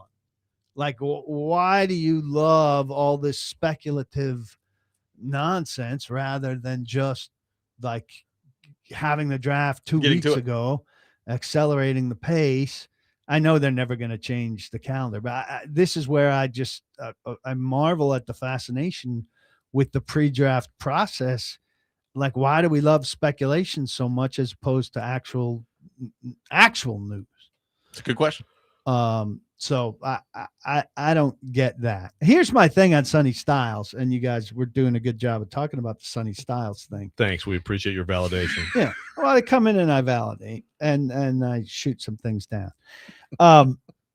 Sonny Styles, like, I think it's too broad with people saying, well, Salah's had some really good off the ball linebackers. He's got to love this guy and want him. Well, Salah, it's in evidence, his off the ball linebackers have been, some third rounders and Al Shazier was I'm botching his name. Aziz Al-Shire? Aziz Al-Shire was an undrafted guy.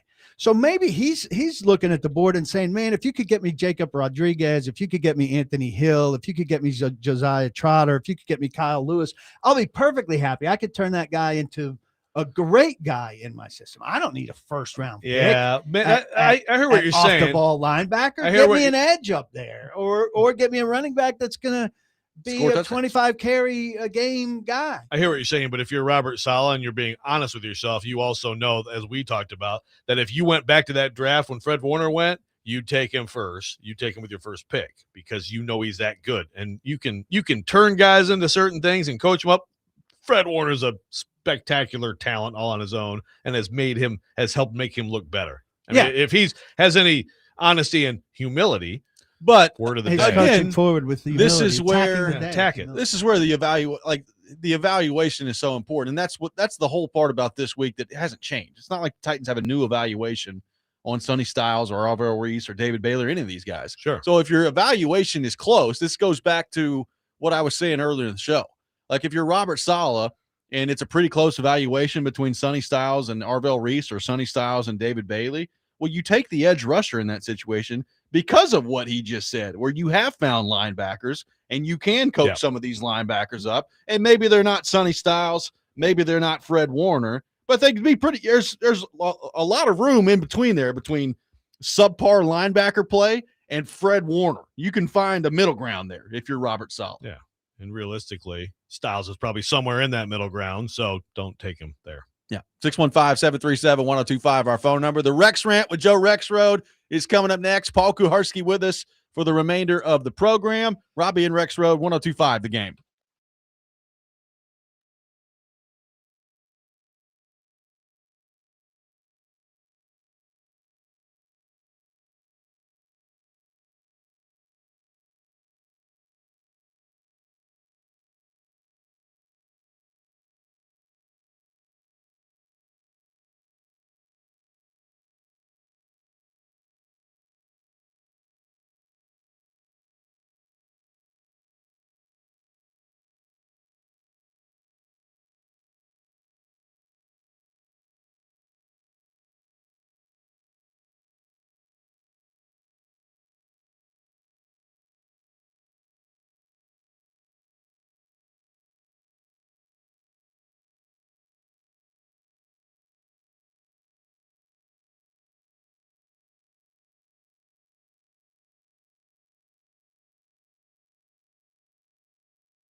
Sometimes he wakes up on the wrong side of the bed. And sometimes he's just, well, Joe. Awkward moment. Let's do it. This is the Rex Rant. Now on Robby and Rexrode. I'm not using my rants just to brag about Nolensville High victories in football. I swear. Go ahead. I give you time now to apologize. Are you going to fire yourself? Because you need to be fired. Most recent book is about Tupac. Terry Bradshaw, all yucking around with Terry Bradshaw forever ago, right? Right. They stop Joe, protect little ears petition. Cooked carrots. Let me feed you your broccoli. They love me because I give baby life-saving blood. Why are you hopping in the shower next to me? It's more like a golden shower. It is time for the Rex Rant, brought to you by Rapid Response Generators. Power when it matters the most. Check them out at rapidresponsegenerators.com. Joe Rexrode, Not sequitur heaven. the floor is yours. Thank you. I got a theory on the Arizona strategy I'm going to get into. This doesn't have to be a long rant. Sometimes they go a little longer. It's real simple here. And this goes to some arguments that Paul Kuharsky and I have had this week as we dig in on either side of this Nolensville Ravenwood baseball rivalry, which comes down to tonight. Go Raptors. And I'll be in your stadium, on your Just field fascinated tonight. that you're going to 3 games of a series that does not involve your child. I didn't go last night. Just 2. My child had something last night. Shout out Caroline National Honor Society. She's probably in the car right now. I mean, that's twice. It's kind of like overkill. What's up, Caroline? Like it's a little bit of like overkill. Let the record show that I said earlier that she did get it after Katie, and you said did not. I just know child. she's not following in my footsteps. I can't speak on Katie's The footsteps. favorite Rexrode child. Yeah. You So were very I'm only close going to saying 2. it. I'm going to your place and Twice. and looking forward to kicking some Ravenwood butt tonight. Shout out to Ravenwood though. Which I love the Raptors too. No disrespect. Yeah. it's unbelievable. Which member of the Nolensville team is auditioning for CPA tonight? Oh, good one. Yeah. No, we've got some kids on the team that are kids of friends of ours, and so we support our team and we support our friends and their kids. Are they looking to go to And, CPA? No, but Bo Holloway, I'm glad he's healthy. He's pitching well this year, and people are gonna watch Bo Holloway for a long time. So good for him. And you're going to chase the next kid out now? So has anyone ever left Ravenwood and gone to a private school? Has that ever happened? Yeah. No, I don't know. On this current baseball team, I can't recall. Not on this current baseball team. All right, here's the point I want to get to. You keep derailing me with your inane comments. Good. This good is the points point. about the unwelcoming environment in Nolensville for Bo Holloway. Very welcoming. Everybody loves Bo. Can't be number 1. Get out of here. Okay. All right.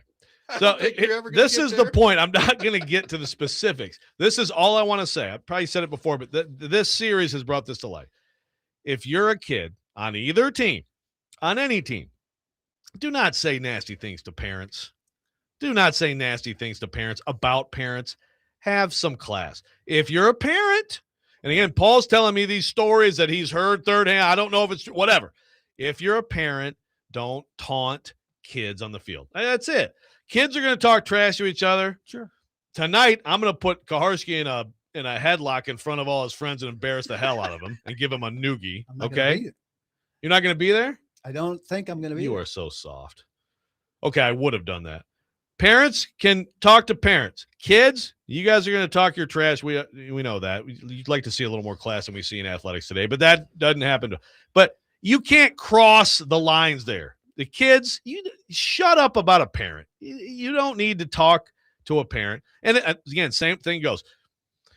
I mean, how long ago was it, Robby, that we had the I think that was a rant too, when a certain child of mine talked a lot of trash to the other kids in a game, and a parent bumped him in the handshake. Oh, yeah. Yeah. I remember that. That's some weak ass stuff, you know. So like You're liable to get dealt with. you can't do that stuff. So keep it to your peer group, right? Do we agree with this? I agree. I agree think with that's fair. this, but I will add.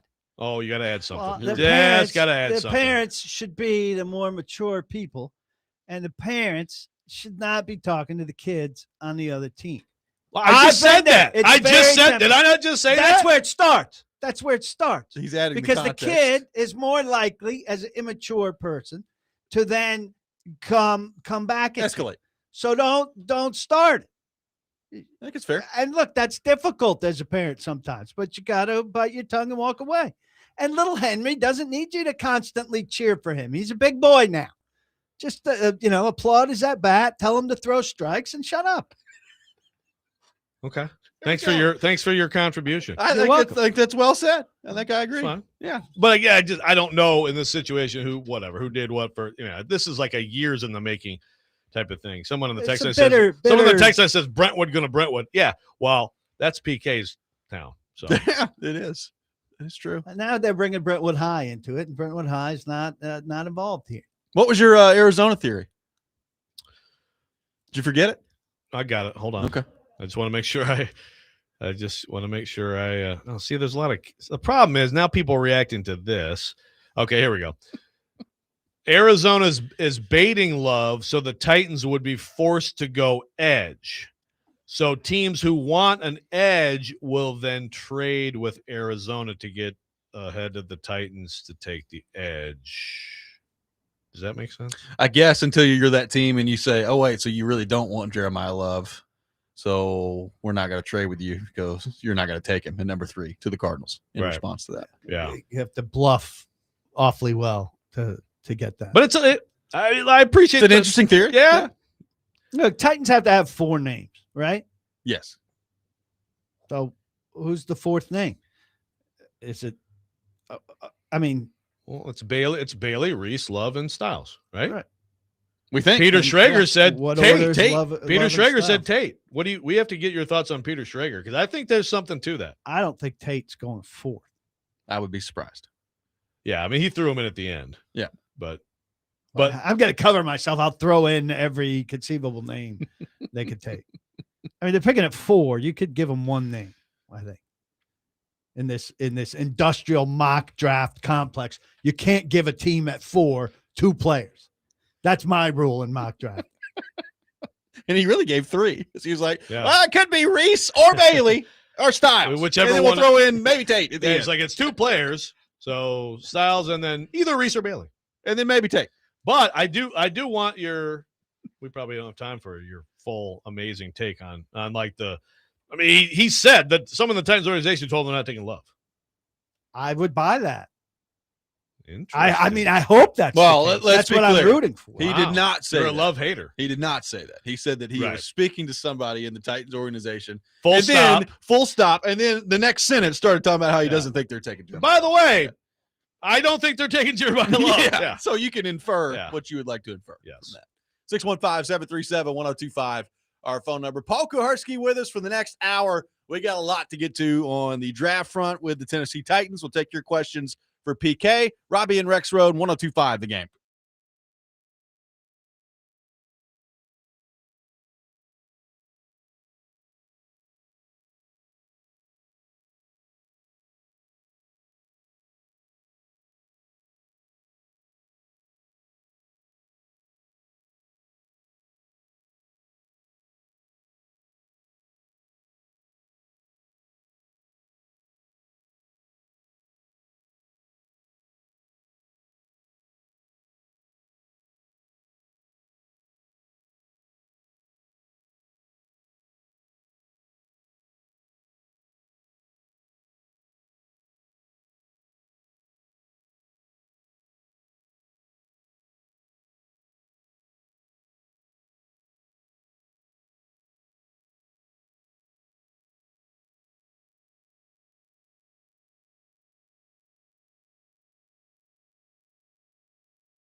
Stand back. There's a hurricane coming through. Paul Kuharsky from paulkuharsky.com with us for the next hour, talking all things Tennessee Titans. PK presented by Sealmaster and Rapid Response Generators. PK, let's operate for the moment under the assumption that Love does go to the Titans tomorrow at number 4.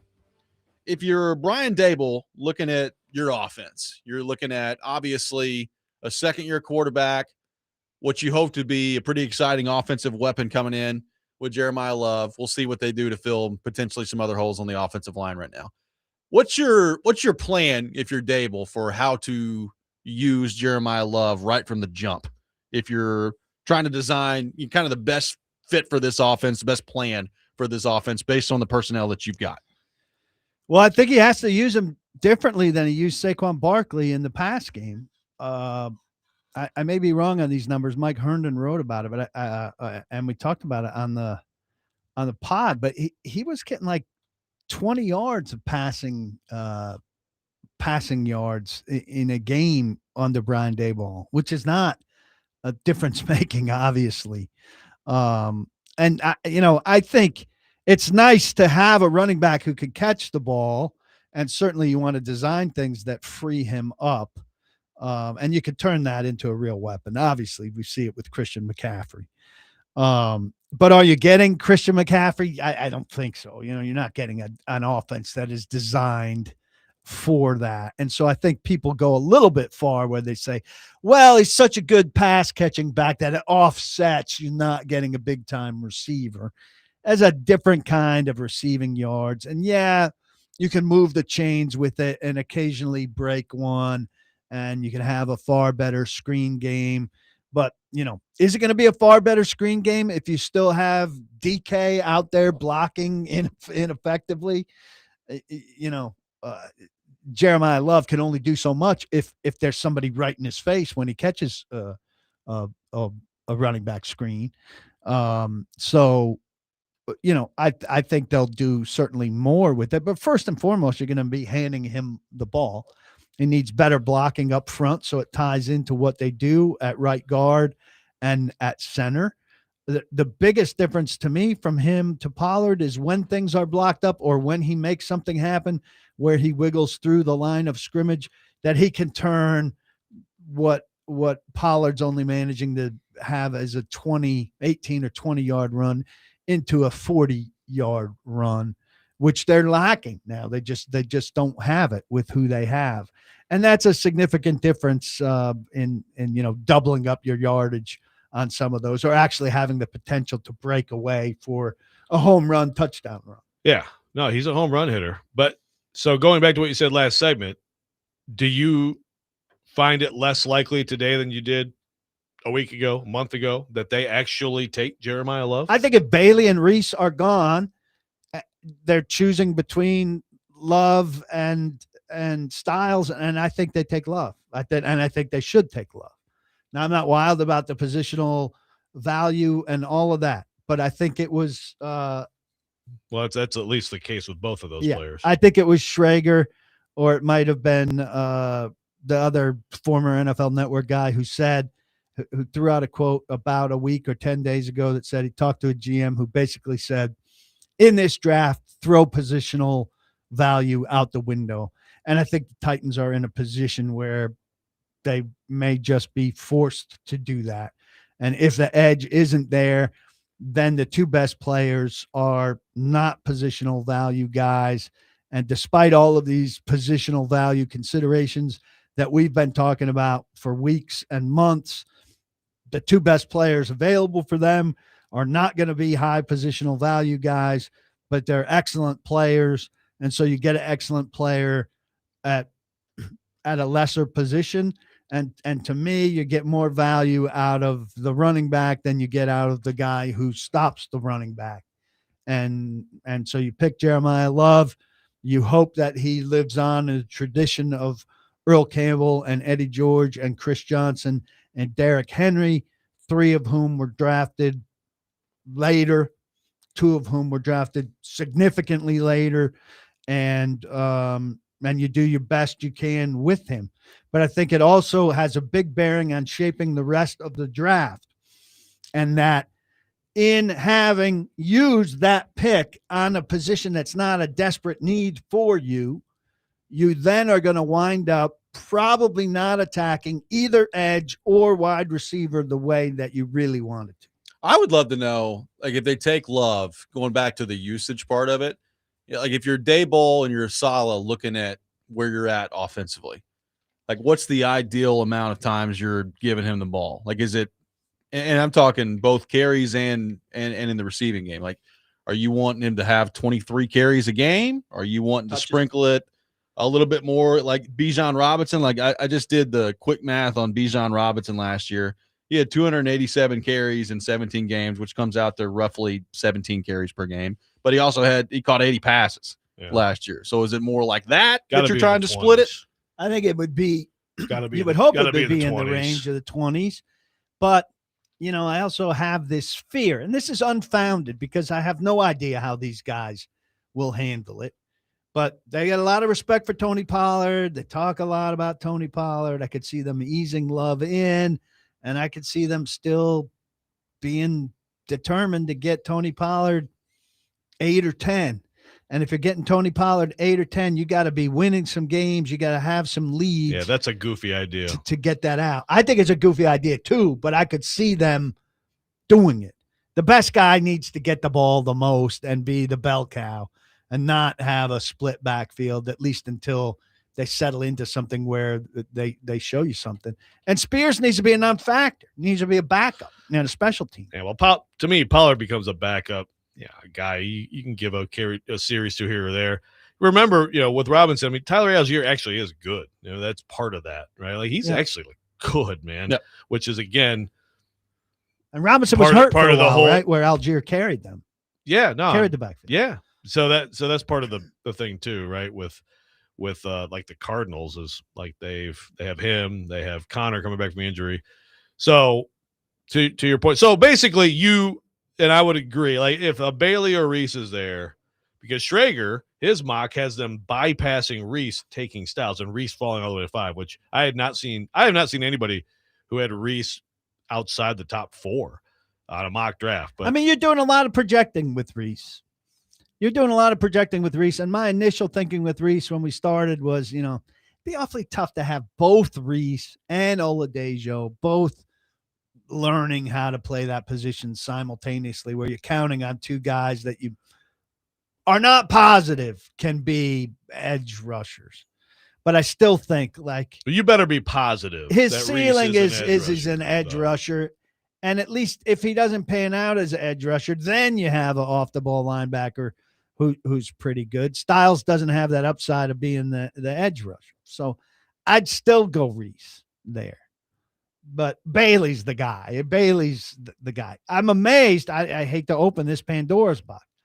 I'm amazed, like the guy whose show that you love to guest on and who, is Rossini Central. The Stillbilly hasn't done a week's worth of episodes on how the Titans losing an additional game would have put them in much better position for Bailey.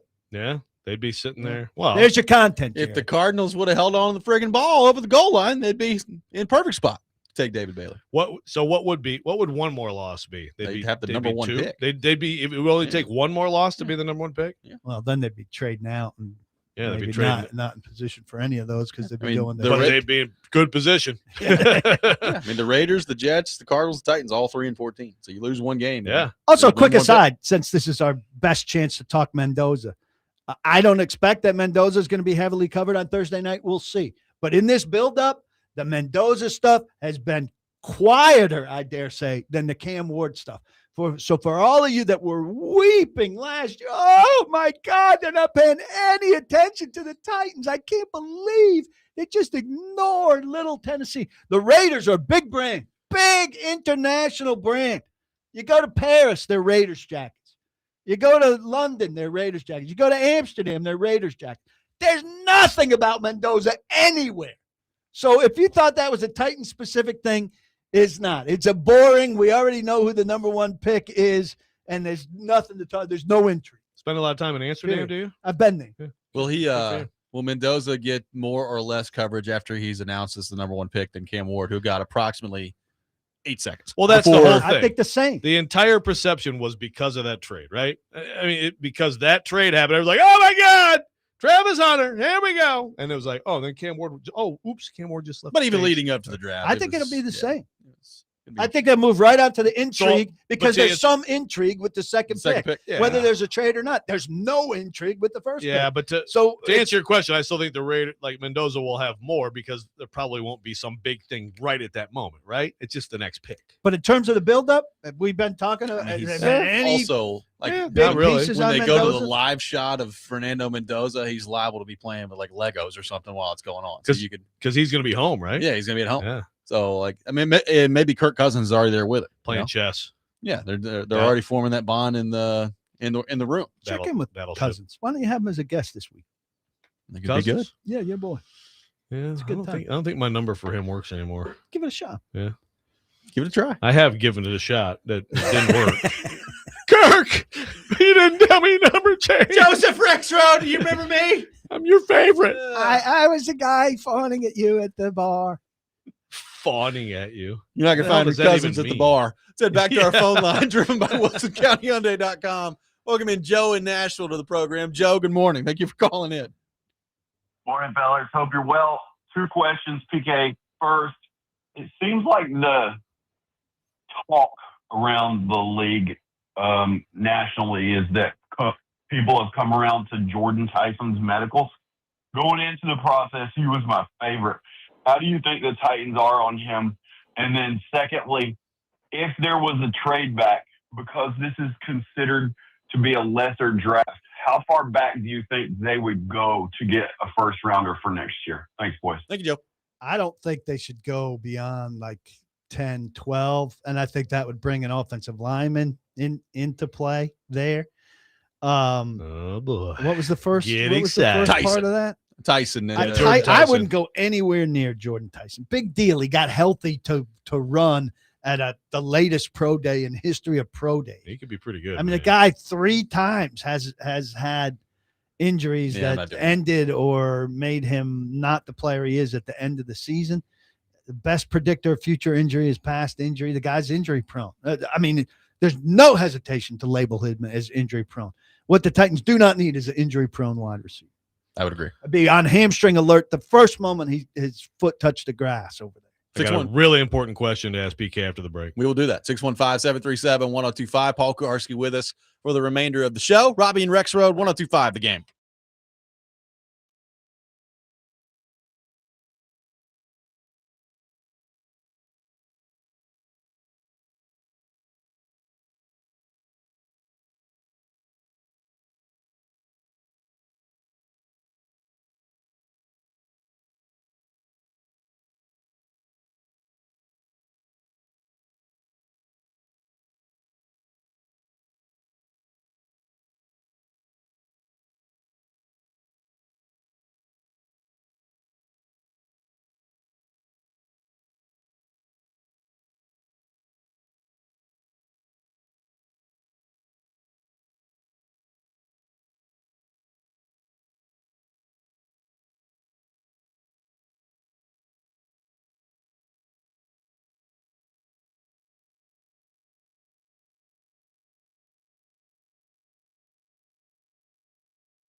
Robby and Rexrode, 102.5 The Game.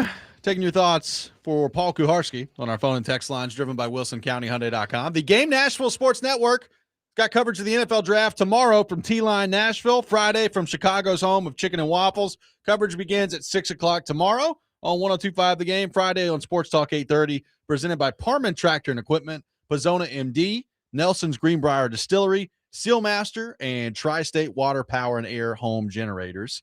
PK, Mike Borgonzi, speaking last week, did you take away anything from Borgonzi's conversation that made you think one way or the other about how they could be leaning coming up tomorrow at number 4 overall? Or did he do what I think he's become a master at, which is saying some things without really saying anything at all?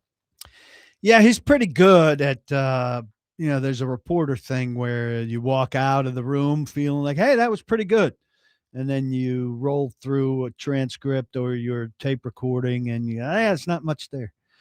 It's a skill. Yeah, it's a skill, and he's pretty good at it. I don't think he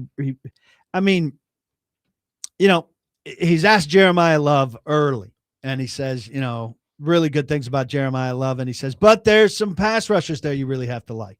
And so you think, well, it's Love or the pass rushers. Then he's asked about Sonny Styles later, and he raves about Sonny Styles, but then he says, hey, but Robert Saleh's developed some really good inside linebackers, from later in the draft. And so is he throwing Styles in that mix or not? He didn't offer him up in the initial batch. There's a lot of parsing to be done like that. And I don't think there was any big tell or giveaway. So I think, they've done a good job keeping a lid on things in a situation where, I don't think it would kill them if some preferences were out there. And the lid's been removed now. Peter Schrager, he's out there saying that it's not going to be Jeremiah Love. Yeah. I got a really interesting question for the Texan, but first, so let me pin you down on this, though. So if some of these scenarios come to be, which would be like Styles Love or Styles Reese, which is the Schrager thing, if they take Styles, your level of surprise, your level of disdain. Maybe none. Maybe you'll just celebrate either way. No, I don't think you just want to kiss their butts. Look, I'll have an initial reaction. With Styles, I'll be surprised and a little disappointed. Disdainful. Positional value wise, let's say they did as poorly as they could have done. But that'll be my initial reaction. And then I go quickly and habitually in my system to like clean slate. All right, well, let's get him in here and let's see what they do with him and, what kind of impactful player he could be for them. Now, time and time again, we've been pretty disappointed with either the player overall or the pace of the player's development. I love Peter Skoronski, but he needed to do more sooner. Right. Latham is in year 3. This needs to be the year. Still not there. Last year needed to be the year, for the number 7 pick overall. And so I would hope that Sonny Styles or whoever this is comes in and flashes early, and right away you can see this guy is different. This guy is going to be a foundational player for this team. He's good right now, and he's looks like he's got the potential to be great. And that would be the case for any of the 4 guys that we're talking about. So you'll be soft and won't give them an F as you should in your Paulie no takes. Good old Paulie no takes. It might be good, it might be bad. You never know. I can't believe Clean that slate. We got a clean slate. I can't That's a believe sketch over here. I can't believe that Joe Rexrode would endorse the idea of grading picks the moment after immediate. I want instant grades. Like Mel Kiper over there. Yeah. What's going on? Instant F from you. What I'm going to do is grade next year's draft as soon as this year's draft is over. Those are my favorites. By the way, order the teams, give them a draft, and then grade them for what they do in my mind. I like pre-grades. It's like pre-crime division. I like that. By the way, speaking of next year, I rarely disagree with your guy Mike Herndon, but he says that Arch Manning would be the QB1 in this draft, and I do not think he's accurate with that. I did not see where he said that. I do not. You don't monitor his tweets? I read his tweets. I haven't seen that tweet. You might need to check with him. Check on your boy. Joe, my level of concern about preseason college football ranking of quarterbacks when I cover a team that won't be drafting a quarterback next year is pretty close to zero. I'm just saying, he's saying that he is a better prospect right now than Fernando Mendoza is. I don't think that's true. Great. Good. There's a take. Do you have any takes? I got takes. Does Paulie No Takes have any takes? Here's Herndon's phone number. Or I have it. You can DM. I've got his phone number. You can DM him. But I've got takes, but I don't have takes on next year's quarterback class. I don't give a damn about next year's quarterback class. How many NFL quarterbacks phone numbers do you have? Kirk Cousins, is he on there? Brady? Well, I have a Cousins number, but it doesn't. He changes. So that's not having Cousins' number. What that is not having Cousins' number. I don't know. That's a good question. Current quarterbacks? Just in general. Overall. Yeah, overall. I mean, I might have Hendon Hooker's number. Hendon, welcome to Nashville. Big feature coming on the fourth string quarterback of the Titans. Levis Did you pick him up Tannehill. from the airport? Levis Tannehill, but Tannehill's not a QB anymore. Josh Dobbs, maybe? Mariota's a quarterback. You have Mariota's number? I thought I got his number. You never got his number? Hell no. Mariota. Maybe if you had some takes. Mariota said, hey, listen, I'll talk to my girlfriend and my mom, and I'll get back to you as to whether that's something that's allowed or not. Oh, I mean, You don't show me Marcus's number in your phone. All right, let me see. I mean, you guys talk about me kissing some ass. If he has Mariota's number, that's some serious smooch. That's a guarantee. You might be the only reporter. Okay, so here's the problem. Yeah, I don't have it. But big talker over here. But big talker. Another thing to keep in mind, though, is that in 2019, when I went to the Athletic, all my numbers got wiped. I lost a lot. Why did they get wiped? My phone. It wasn't supposed to happen, but that's what happened. That's quite a system they have over there at the Athletic. Well, it wasn't the Athletic.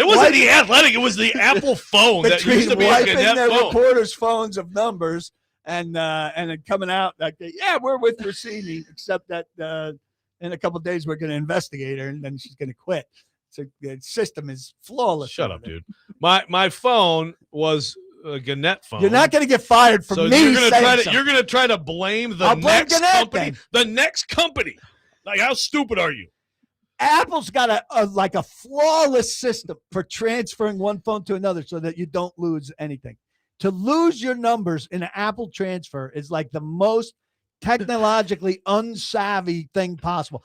Matter of fact, the only two people I could think of that are capable of this are you and John Glenn. I knew that was coming up. I don't think I did anything wrong. And by the way, did the U2 album stay in that transfer? No. So that was good. That's good. I'm going to send you that this afternoon. Yeah. 615-737-1025. I still have this question I'm gonna ask. We'll get to that coming up next. Allegedly. Robby and Rexrode, 1025 The Game.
Look at Ian covering Hell both yes. bases. Look at that. Bringing it They all love together. and you two, all together. Tying it all together, baby.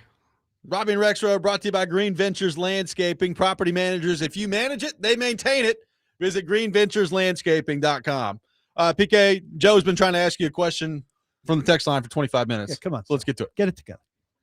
I'd like to thank Nate for the question. What's going to happen to PK if the Titans get good and the city's happy without any griping? Will he have to move to cover another bad team to get his complaining fill, or will he manufacture complaining like Stillbilly? This is a very good question. That's the question you've It's been such waiting a 25 minutes to ridiculous ask? question. I'm the one that points out that a mere 5 years ago, they were the number 1 seed in the AFC. Oh, so you're a homer. Yeah, I'm a homer. Which is it? Pick a side, Paulie No Takes. I existed 5 years ago when they were number 1 seed in the AFC. Was it 5 years or 6 years? You were especially miserable, though.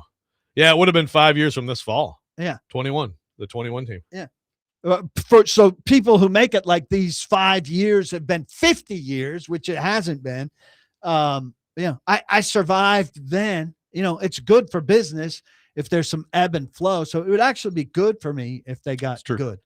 I'd like for them to be substantially better. I've had enough of 3-13. I thought you were really a jerk that year, though. I don't know why. Maybe it was other stuff. Cameron, I need to get into this now. Cameron's got my back. He says, I had to remove the comp portal / authentication app around the same time period while I was in law school. So he's smart because I'd been a summer associate at a firm. And when I did, I lost half my contacts. Some that had been on my phone for most of my life. No idea how or why it happened. I've had another phone transfer where I swear some contacts that had been gone came back, and like really old ones. I mean, I've had some weird smart stuff. Because he's a lawyer. There are a lot of shysters out there. Well, Joe. Well, you can be smart and be a shyster. Yeah. Well, there are a lot of shysters that aren't that smart.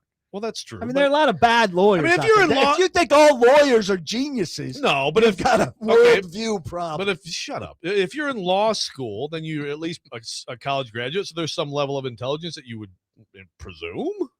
I mean, I know a guy that went to law school in the Caribbean. Whoa, genius. There you go. Drop. Make that one a drop. What the hell are you talking about? I went to law school in the Caribbean. Ooh.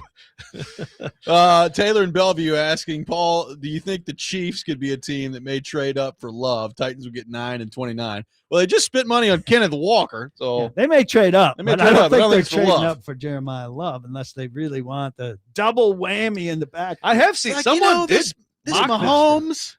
I'm not too sure about him. We need to run the ball as much as possible. Patrick, what do you think about being an option quarterback for the second half of your career?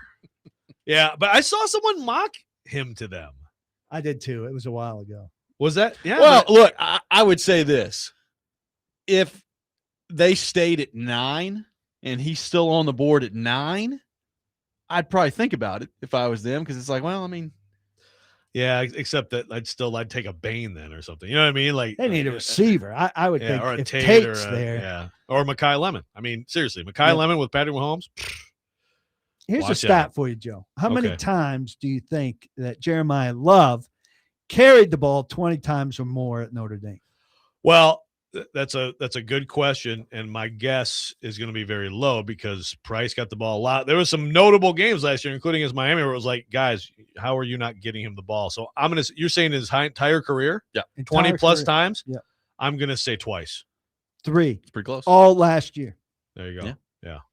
But I thought it would be more. Well, and that frankly makes him a little more attractive because unlike Derrick Henry, who carried the ball 47 times a game at Alabama. Yeah. Yeah. And not that it matters to Derrick Henry because he's a robot, but on the one hand, you say it's attractive because he doesn't have wear and tear. On the other hand, you could say he hasn't shown, that he can do it. I don't doubt that he can do it, but it's a different thing in the NFL. And, that 24th carry, 22nd carry in the fourth quarter in the NFL is a different beast than what he's done so far against Syracuse.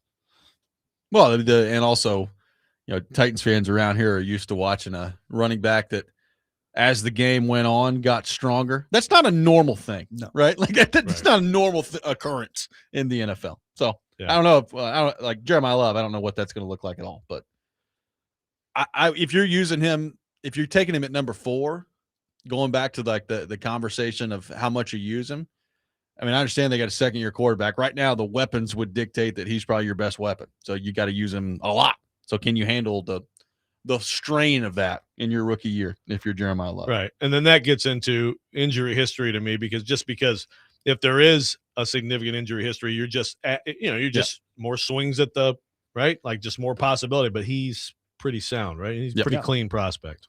Yes. Societal commentary. Most college graduates, this texture says, most college graduates have zero common sense anymore. Well, that may be true. I mean, you say like most people Especially do, Michigan but I still would prefer like education over non-education, right? Can we agree on that or no? We can. Okay. I'm going against he's a law student, therefore he's smart. Yes, I said he was a genius. Cameron said, Just saying, I'm not the only idiot who loses my contacts on my Cameron phone. said, Paul's out here calling me Saul Goodman. Now, Saul Goodman was pretty smart, just not in the, lawyerly way that you would think of. It's all good, man. Great reference, Cameron. Very good. Very well done on that front. We were talking about this earlier in the show. There is the possibility that they could go Styles at number 4 and then go edge rusher at number 35. And all of a sudden, Dable's looking around, like, what the heck, man? Like, we're going to do anything on the offensive side of the ball this year? It's going to be great. I'm not closing the door on that. And I'm not real because big. there's some good edge rusher that I think will be there at number 35. And maybe, there's a receiver that sneaks through out of the second batch into the third round, maybe. But I'm not real excited about adding a third or fourth round receiver to a group of receivers that, Totally agree with you. I don't want another guy who's like Io Manor and DK. I need a guy that's substantially better than Io Manor and DK. And you're getting that guy only by making a really big investment. If you don't make a really big investment, as wide receiver desperate as I feel for the franchise, don't do it. You're top shelf. Wait desperate. again. I'm top shelf desperate. And I feel the same way about pass rusher. And Herndon does a really good job of pointing this out. If you read he's got back-to-back pieces up at my site about his ideal fits and favorites on offense and defense. And he says the same thing really about pass rushers. If you don't get these pass rushers with these amazing skill sets early, it's really hard to find those exception guys later. That's why I feel like they're probably, especially if they take Love, they're probably coming out of this without the big solution at receiver or end in this. And that's another place you think like, well, you want the tackle of the future. There are like 25 tackles, 27 tackles in the league that are first or second rounders, left tackles. So if you don't get them there, this idea that you're going to find one in the 5th and develop him for a year and he's going to replace Dan Moore next year is pretty much a pipe dream. Yeah. If that guy's going to be your swing tackle, and that's fine if you find your swing tackle there, except that you're already spending a pick on a guard and a pick on a center. So you're spending 3 of your picks on offensive linemen. Hard to see. And then you need a linebacker and you need on and on and on. So there's just too much to fulfill. And the odds are, it's only your first 3 that are playing. They need 2 defensive backs. They need 2 defensive backs and 2 offensive linemen. There's 4 of your picks already. And as has been pointed out a lot, in the 5th, 6th, 7th, those rounds now are devalued because there's kids who are just like, I'll make a mill at Clemson or whatever this year rather than be a 4th, 5th round projection that I was. Do you think Daboll has? The other thing though is a lot of these guys coming out, a much higher percentage are 23, 24, 25. Teams don't like that. They generally want younger guys, longer lifespans and all of that. But there is a sense that these guys, though some of them, their tape is good because they've been beating up on younger guys, are more fully developed. If you're drafting more fully developed guys, the expectation should be that they're more impactful right out of the gate. Yeah, but then you don't have the ceiling you hope you have. Yep. Right? Do you think Daboll, like, does he have a stronger voice, you think, in this draft room this week than your typical OC? Based on his hand in free agency, I would have to go in presuming yes. Now, I don't know what that means about what round he gets people, but in terms of his affection for the offensive people they're going to draft, I think it's going to be skyrocket high. Yeah. 615-737-1025, our phone number. One more segment with PK coming up next. Robby and Rexrode, 1025 The Game.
Welcome back in, Robby and Rexrode. Got tickets to give away to the NASCAR Craftsman Truck Series race coming up at Nashville Super Speedway Friday, May the 29th. To caller number 5, 615-737-1025, 615-737-1025. Quick aside, if anybody knows who Mark LaFrance is, or did you find it? No. Yeah, I'd like to know. I want you to read this sentence, though. This is an Adam Schefter sentence that he wrote about Chris bold? Breville. Yeah. Many teams say Tennessee's Chris Brazel has elite talents that rival Tyson. One general manager even compared him with George Pickens. But there are even more questions about his maturity. More questions about his maturity than Pickens? That's what we're trying to figure out. I don't know. You tell me. This is Adam Schefter, a professional writer. Is that Schefter writing it? Yeah. Or is that this is a reaction. Zach Reagan writing it? No, this is an A to Z reaction, but I found the sentence here. I think that analyze sentence it. is poorly written by Zach Reagan. No, dude. It's not in quotes. Jackass. This is a quote. This is all Schefter. Yeah, that's a poorly written sentence. This is Adam Schefter. We went nuts about this 2 days ago. Questions about his maturity. Even more. By the way, Mark LaFrance is the associate AD, digital media and marketing person at George Mason, apparently. So there you go. Wow. Oh, okay. Joe was showing off his Rolodex. And this is we're playing the Rolodex game. We used to play this with Coach Mack, rest his soul. Oh, God. And he was tremendous at it. Joe sucks at it. So the reason we were doing that is because I was looking for my Matt LaFleur number, which I definitely had when he was OC here, and I definitely don't have because that was in 2018 and my phone got wiped. Make sure I don't end up with Matt LaFleur's number. Make sure I don't end share up with it. It's time for you to share it on the program. Will you share Mark Matt LaFrance's number? I will share Mark LaFrance's number with anybody who wants it. Just let me know. Can you? Hey, just tweet it. Yeah, you can tell us. Did you pick in and hook her up from the airport a couple weeks ago? I can't wait for Kuharsky to interview Hendon Hooker. Oh, I can't either. You know, I think that I don't know that I go very deep on 4th round quarterbacks, and I can imagine in this media market he'll be like the number 1 requested guy, and hopefully there's somebody else available, and I can go away from the crowd. That would be my ideal plan. While everybody's, oh my God, Hendon Hooker. That is. That's going to be a ratings grab. All right, Kuharsky, I'm going to do something that you absolutely hate, but I'm prepared for it. Who's the pick tomorrow for the Titans? Well, Bailey would be the pick if he's available. If Bailey's not available, I'm presuming Reese is gone. Then it's between Love and Styles. It should be Love. So Love's your final answer. Presuming the people who should be gone are gone. Okay. I think they'll take Love, given 2 tough positional choices. I can't wait for Carnell Tate to be drafted number 4 by the Titans. It's going to be awesome.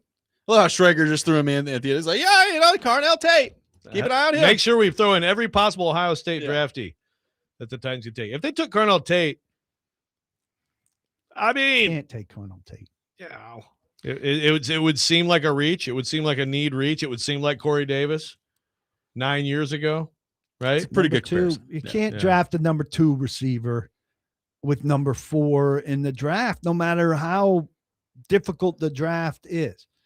But I mean, broad sweeping statement that summarizes what we've been talking about forever. This is just not a great draft. And it's just not. You hope whoever they get comes in and is a difference maker for them. And they certainly should be able to get that. It's not, I like Carnell Tate, but you got to be able to run after the catch if you're the 4th pick in the draft. I agree. That does make sense. Now this actually brings me to, because Herndon had a good point. Like he thinks that next year is going to be. So he said Arch Manning would be QB1. Okay, I don't agree. I think he's QB2. Like Robby said, he'd be from Mendoza. Jeremiah Smith, wide receiver 1 for sure. Yeah, he says Cam Coleman could be wide receiver 1. He might be right about that too. Colin Simmons, edge 1. I don't know. Leonard Moore, cornerback 1, maybe. Jordan Seaton, OT 1. Is he that good? Is Jordan Seaton that good? He's pretty good. Trevor Gooseby would be opinionless Joe. Paulie no takes. Hey, yeah.